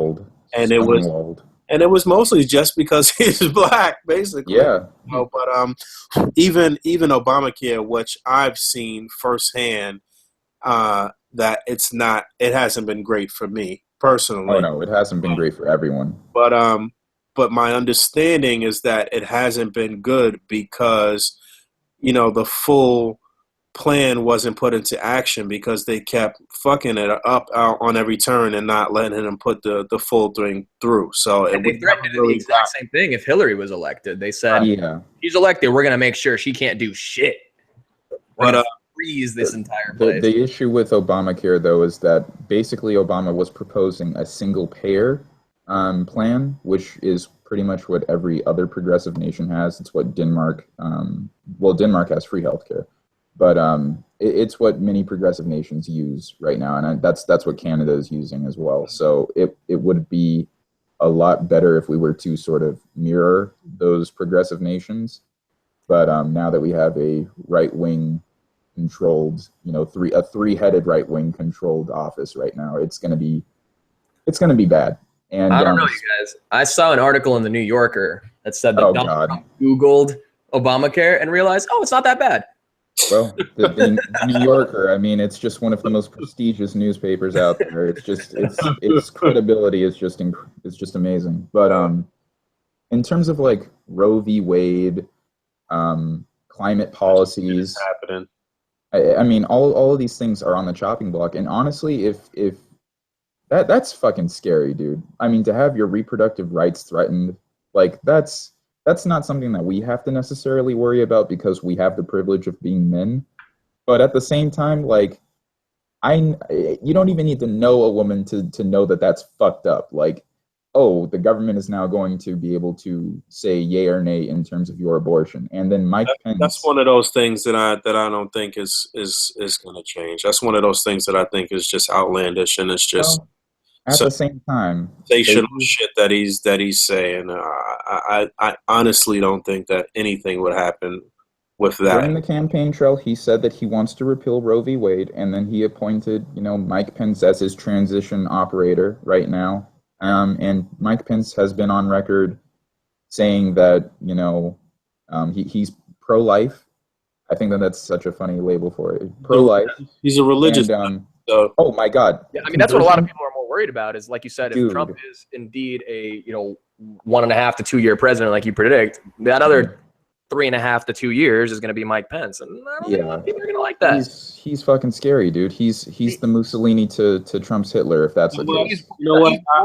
I still think that worse than Trump. I still think that Hillary would have been worse, and I'm probably some people mad that I'm saying that, but I think that she was leading us, or she could have potentially led us down the road of some potential Cold War time with Russia and shit. Like, I don't with this whole nuclear threat with Russia and this whole Syrian thing, she's been like antagonizing Putin and the Russians like this whole entire time, and like the relationship between her and him was not there. It was non-existent for the most part. He wasn't even really fucking with Obama like that either. But of course not. But it is important. I'm very sorry to interject, but it is very important to note that Russia and the U.S. have never ended the Cold War. That's why there has been tension previously throughout many presidencies. We've never really had a strong relationship with Russia since the Cold War was, open. The reason why I find it very alarming that Donald Trump has cozied up so much to Putin and Russia is, one, he owes Russian banks a lot of money. Two, he's going to be using his presidency as a front, so they're basically able to put certain policies. So Russia is able to assert certain policies and get a certain political stance in terms of like the United Nations and stuff. They're going to be a lot more involved now, and that is a little terrifying. And in terms of the nuclear stuff, Trump is the only person to ask, why don't we just nuke them? Like when he was given like intelligence briefings. And that's very terrifying, considering that like that's the doomsday method. Like that's the last ditch option.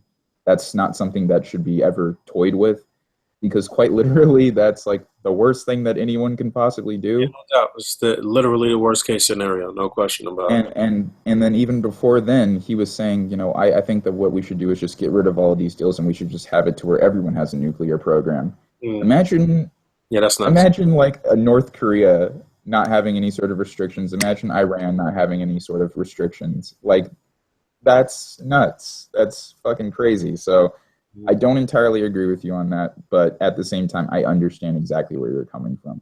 No doubt. She's just shady. That's the big thing, is that people just don't like her because she's shady. Well, I saw a good, like, succinct meme that was basically saying that, you know, Donald Trump is a perfect reflection of American culture, and Hillary Clinton is a perfect reflection of American government. You know, it's you had those two extremes, and this was really an election cycle that was dominated by anti-establishment sentiment. That is spot on, actually. Yeah, man. Yeah. So I think the biggest injustice here is how much they fucked Bernie Sanders. You know, they just colluded against him from the beginning. I'm telling you right now, Bernie Sanders kind of sold out, from what I understand too, though, because he endorsed Hillary because he knew that it was a fish or chicken option, and he chose fish. Understanding that, it's my understanding that he sort of conceded way ahead of time. Like, it's my understanding that he went into some like non-aggression pact with the Hillary camp to not pretty much like roast her in the debates and in the public, and like he probably could have, and that they already had her set up to have the nomination regardless. And but even with that sort of agreement that they had, or under the table agreement, they still clearly stole the nomination from him too, though. Like, you know what I'm saying? Yeah, it was one of those things where they kind of told him, like, listen, man, this is our girl, so either. Right. Did you guys familiarize yourself? It was her yourself? turn, you guys. It was her turn to be president. Yeah, exactly. It was basically all of the emails that came Rick, during the this is the situation, and this is going to relate to my wrestling fans. This election really was WWE. Hillary Clinton is the Roman Reigns, who was just pushed to the moon by the establishment, and the people could tell that that's exactly what was happening, and so they, fuck her. Yeah, they rebelled against it. They saw through that, and they immediately thought, like, no, we don't want that. Nobody likes to be told who they need to like. Right, exactly. And that's exactly what was happening with. What it was, she's just not fucking likable, though. She has no charm. She has no wit. She has no fucking pulling out her lame ass Beyonce jokes. They're like, "Oh, what's something you keep with you all the time? Hot sauce." She like her handlers tell her to say. You just lame. Honestly, it's like she is the fake. She's incredibly. I won't even say she's the fakest because that's something that I can't quantify. But she's up there for sure. But at the same time, you have her, which is more of the same, and she has been moved significantly to the left. She's not as much of a centrist as she used to be. If you examine the Democratic National Platform, then it was very prevalent to a lot of voters that a lot of what Bernie Sanders was proposing was actually in there. So that was kind of strange to see so many Sanders supporters jump off of the Hillary wagon and then go to who is essentially the antithesis of Sanders, but like voting for the third party candidate, Gary Johnson, which was just stupid. But sorry if there's any Johnson fans out there, but he's kind of an idiot. But you have her. Exactly. Jesus Christ. It was just embarrassing. Oh, right. Oh, God. That's me when all the fucking cool kids in high school were talking about the sweet party that they were at. And I'm just like, oh, yeah, fuck yeah, I was there. Yeah, I was just chilling on the wall. I was drinking 7-Up. I don't know, man. If you were really at that party, then you shouldn't remember it. You know what I mean? All right. I think I just want to cut it short here. I think we've been going on about politics long enough. We don't want to bore the audience. Let's take these last 10 minutes. We had the no political disclaimer in the group this past week and shit, and we just talked about this shit for like 20 minutes. But sorry. It's hard not to because it is, kind of the biggest fucking thing happening in the world right now. No doubt. But this is us just giving our minor thoughts on it. This is all Everything that we say just remains to be seen. Like This shit could affect figure collecting in a way. You never know. Okay, and to that point, the second that it was announced that Donald Trump became president, for the first time in American history, the Canadian dollar was superior to ours. It reversed recently, not much, but Canada's dollar was actually stronger. And then the Chinese renminbi was only 10 cents weaker than our dollar. And basically what happens in terms of debt is that if the currency of the country that has lent all of the money to another country becomes equal, then that country that is the lender essentially owns us, because it becomes impossible for us to repay the debt. So it is kind of important, because if the renminbi and the US dollar were at the exact same level, then we would cease to be the United States of America and we would just be a Chinese territory. So it does matter. Yeah, and I mean, we were very lucky. I mean, just this is speaking to toys wise. Like, that night when the stock market crashed like 400-600 points, if it wouldn't have gone back up, the Japanese yen to the dollar was gonna be a fucking nightmare. Oh yeah.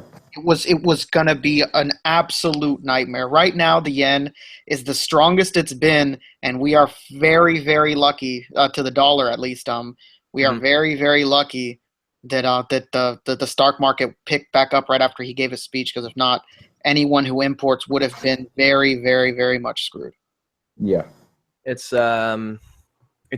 important, yeah, because every other world currency is based on the dollar, so it's important, when these things happen, to make note of them. And we got people piping in the chat right now. They're actually thanking us for the politics talk. It's Joey Medina says it's good to inform people with this stuff. It is part of all of our lives.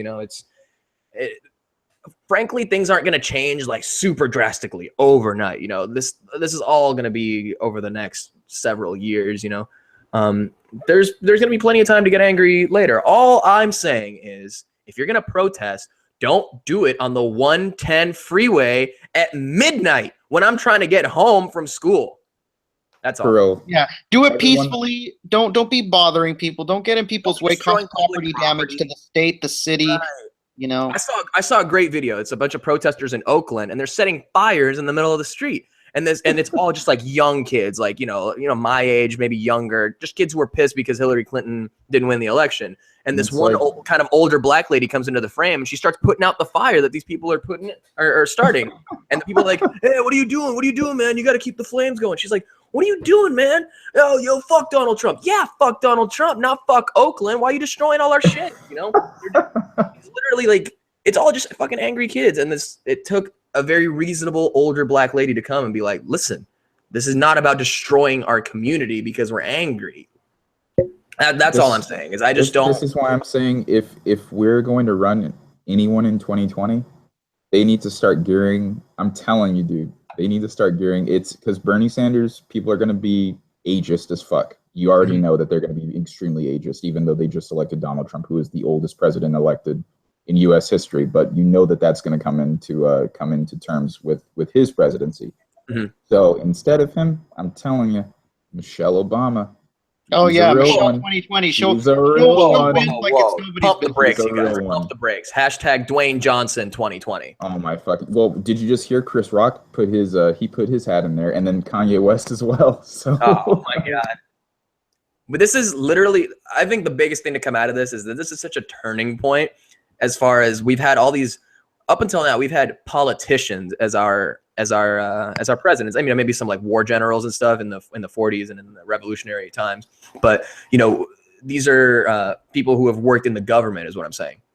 This is the first time we've had a reality TV star as a fucking president, and I think that opens the doors for a wrestling superstar to be a president. I think it opens the doors for like anybody at this point. Any of the people. You had Reagan, who was not a reality TV star, but he was an actor. Right. But he did serve time in office before he was president. He definitely had a much, much more calm and like business-like demeanor and shit. And I mean, not to say that Trump is not a businessman, but he's like this, like, he's a failed businessman, like arrogant, like like he's just the epitome of like how the rest of the world views America. Right, exactly. I still believe very much so that if it was allowed and he could run, I think fucking Arnold Schwarzenegger would have been our president. Oh, he would have killed it. Are you kidding me? Oh my god. No He would have question. governated. The governor fucked up California so And Yeah, but he's Arnold Schwarzenegger, so Oh my god. The fucking guy with the secret Mexican child. Oh Yeah. god. Oh my He's god. actually chill with now. They're like homies. Wait, did That's- that happen while he was in office, though? Yeah. Oh yeah, that kid is old. Way before. It That happened way- child is hell old. Yeah, that dude's like almost our age. Yeah. Wait, I'm trying to figure out the timeline because when was he the governor? I think like 2000 what 2002 2000 something like that. Let me see. Arnold. Yeah, it was early 2000s for sure. Okay. Every man in America ought to have a cigar. All right, let's take like one or two final questions and we'll All right. The president. 2003 to 2011.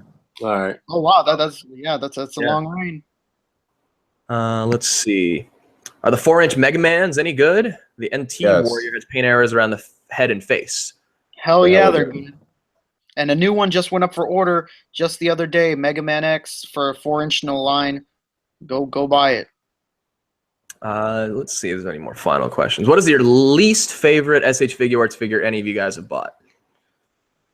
Oh, I got favorite? these guys will never have messed with it, but I will tell you right now, one thing that SHF sucks at is making like very normal looking anime character figures. So there's a show called Love Live, and I bought one of the figures for it, and it's absolute trash. So Love Line with Dr. Drew? no, Love Live. I love Love Line though. Yeah, that's a Hey, good one. Dr. Drew, I just talked to this girl and my dick is bleeding. I love that stuff. But yeah, Love Live SHF, they're the worst. Terrible. Anyone else? I would have been a lot more satisfied if Captain Phasma was taller and beefier. So that's something that I'm sort of sad about because now I'm having to spend probably $70, $80 on getting the Mafex version, and that's probably going to have a hella amount of quality control issues. But I'm gonna just take the risk, purchase it, see how it goes. But yeah, SHF kind of pissed me off with that one. Well, Levi's Corner is thanking you for that suggestion, Rick. He was actually about to cup those Love Live figures, and he changed his mind. Listen here, Levi. You want Love Live figures that are articulated? You go with the Figmas. These SHF, oof, terrible, man. I bought the Honoka, and she was this is just the first figure, and I felt like I wasted $50. It was the worst feeling ever. Yeah, definitely go with Figma all the way. When it comes to anime characters that aren't involved in fighting, they're not over here busting guns, they're regular school life, slice of life anime. It's all about Figma, man. Yeah, definitely. That's some of your man Raspberry Chainsaw's bread and butter right there. A lot Oh, of yeah. Sure. Figma figures and shit. All right. And one final, not really political question.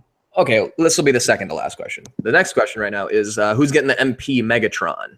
Oh yeah, we Yeah, didn't. man, hell yeah, I already ordered that from Ami just right like a little bit ago. You know, Oh. Wait, I a was second, thinking of- Ami? Yeah, it's up on Ami. Go do it, man. Okay. I was, on the fence about that. I've never picked up an MP Transformer, but I think I just want a Megatron and an Optimus Prime just like as single display pieces on a shelf. No doubt. And so I was looking to cop that Megatron, and I was talking to somebody on Instagram. His name is Plastic Therapy, and he is hating on this thing hard. He hates all the weird cuts and stuff into it. There's I'll tell you this: if he's a third-party collector, then it makes sense. These third-party guys, they seek the perfection, but when you want the real deal, it's no offense, homie David Walton, he does third-party really well, and there's nobody opinion I trust more with Transformers really than David Walton because he knows so much. But you want official, man. You want the real thing. Then there's no topping Takara. When you want something that's real, it's gonna fit with what you have. It's Takara, plain and simple. But you want something just like super fucking perfect to what you envision. These third parties are what you should go with. I think it's really cool that this Takara one comes with battle damage pieces. I noticed that. Messed Yeah, I up thought it was face, the pretty messed cool. up chest. Very cool. That's the thing. I'm not a hardcore Transformers fan, I'd really just want these two figures. So if I could just get, two just centerpieces, I'm good. I'm not gonna go hunting for third party. Oh yeah, man. For someone for someone like in Fabio's position, that's a great way to put it. You're really hardcore about stuff like our man David Walton or even Emiya, Brian. Then you're gonna want to go with third party. They have the larger variety and they have the perfection that some of these people seek. But you're a casual fan.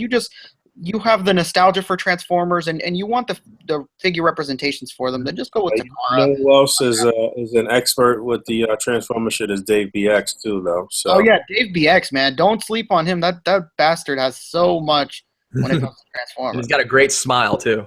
Yeah, and there's nothing better than when that dude buys a brand new smile. It's that he that always fucking comments. I love it. Colossal Customs is telling me to get the Combiner Wars Megatron. He's $50 and he's a G2 tank. I've actually seen that on clearance several times. I almost got the Armada version because that's actually not technically my first Transformers, but like the one that I first like watched in English. And so I almost got that one because it was on clearance, but I don't know.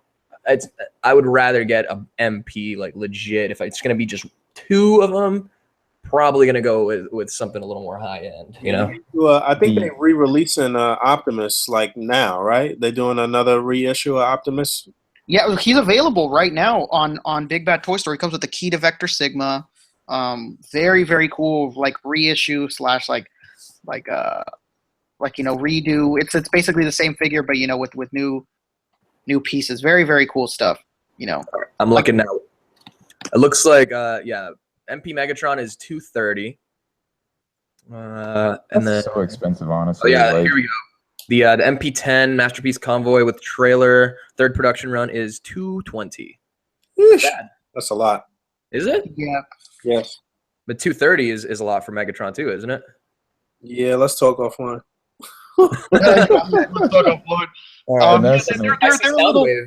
Soundwave is only $160.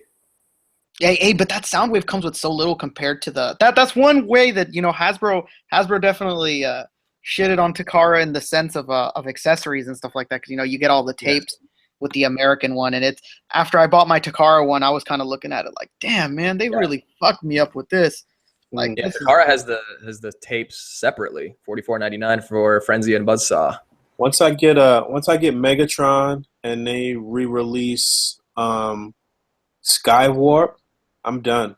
I won't think I'll be buying any more Masterpiece. I'll be good on the villains. I'll have the three main seekers. I'll have Megatron. I'll have Soundwave. I'll have Shockwave. I'll be good with my villains right there. I'm not like super deep into Transformers like either Dave. And I've got more Autobots than villains, obviously, in Masterpiece. They don't make enough Decepticons, definitely. That's true. Once I get, I guess, Inferno, and once they finally do Jazz, then I think I'll be good with Autobots. Are you gonna be getting Grapple? Which one is Grapple? That's the he's Inferno, but he's the construction truck. Okay, yeah. Then I'll probably do that too. I'll probably do those Grapple and Inferno. And I know they're gonna finally come around and do Jazz at some point. Oh yeah, Jazz is coming. I mean, he's second in command. But to a lot of people, Jazz is the man. I mean, technically, if you're not trying to go nuts with the Autobots, you be good with Optimus, Bumblebee, Jazz, Ironhide, and Ratchet. You know what I'm saying? Like, right. Xerak Imran says the battle damage pieces are specific to the animated movie. Yeah. Well, a lot of people hate the animated movie, but I, for one, love it. I love, Hot Rod / Rodimus, Wait a second, the 80s one? Yes. That's the best one? What the fuck? When he's getting trounced. When he's getting trounced and fucked up. That's literally the best representation of Transformers. A lot of people hate the fact, the Prime Death, and people hate Rodimus. I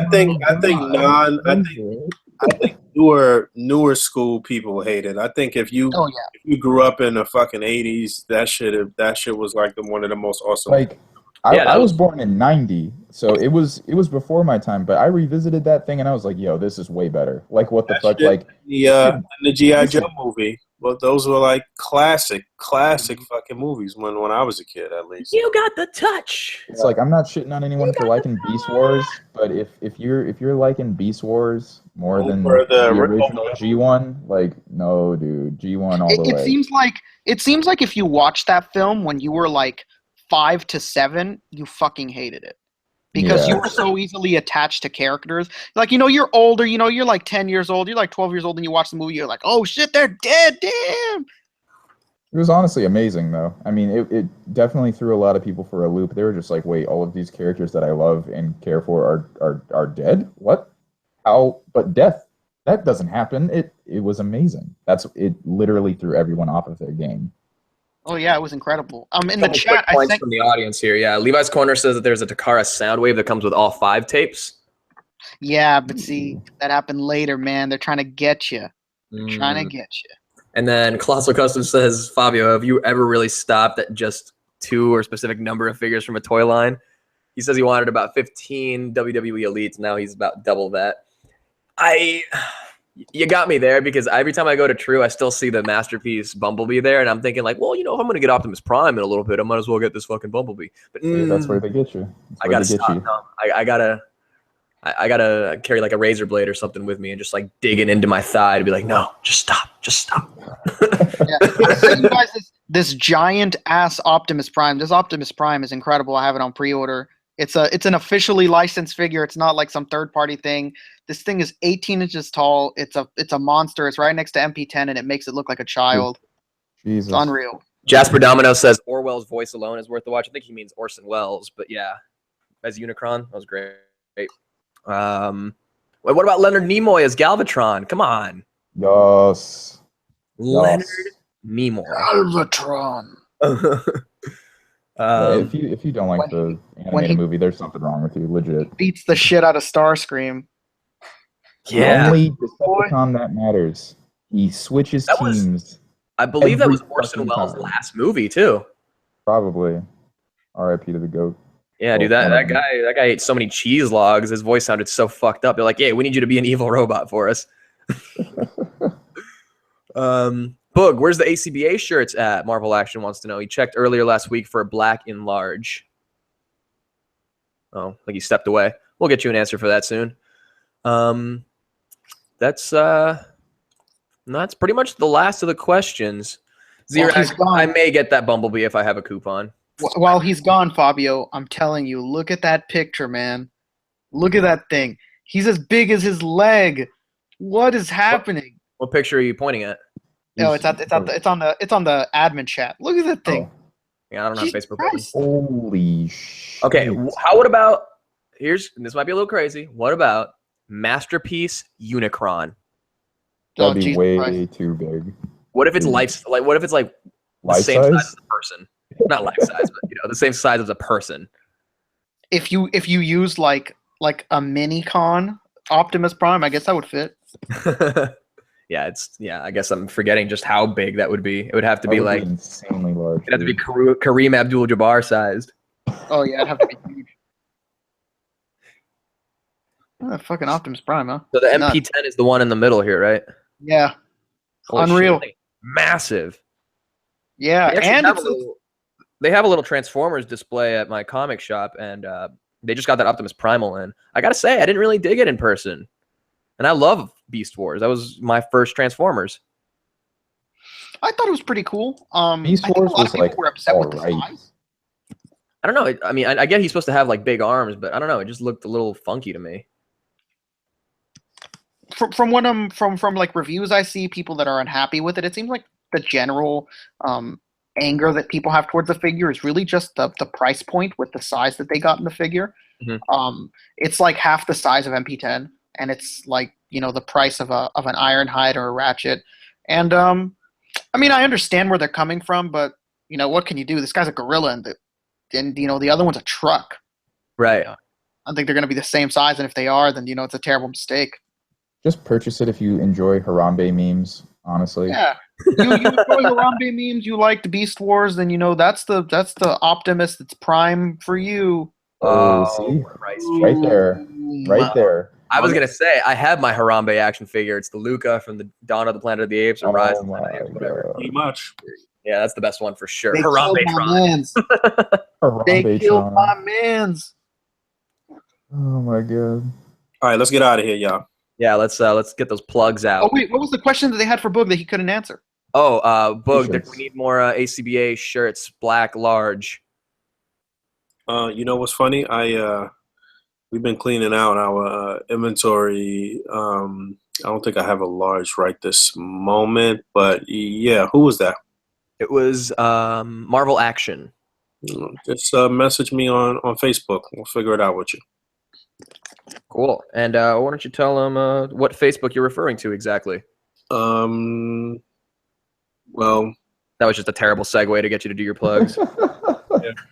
I need to go back to Segway school, you guys.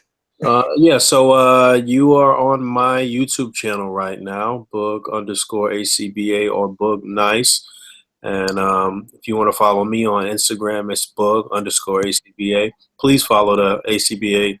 Instagram, the regular main account, more than anything. And that's at Articulated Comic Book Art.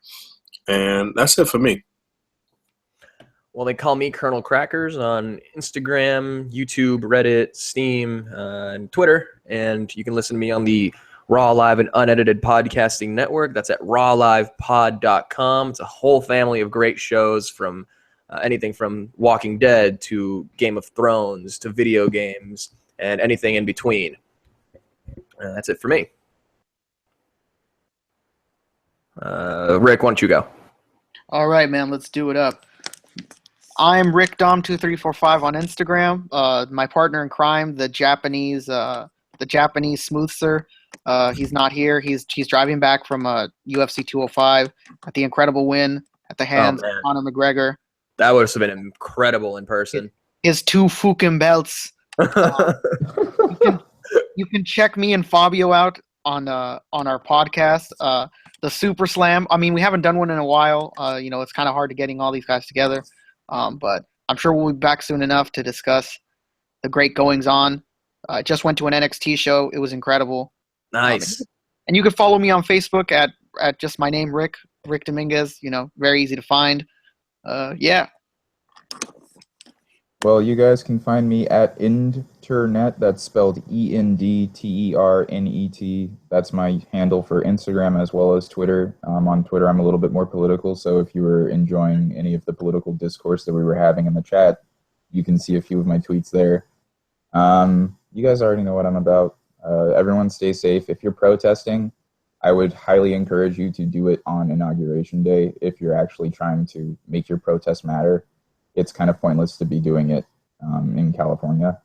And particularly if you are really trying to protest this election, I would highly advise you to protest the Electoral College, because 2 times now, someone that has won the popular vote amongst the American public has not won.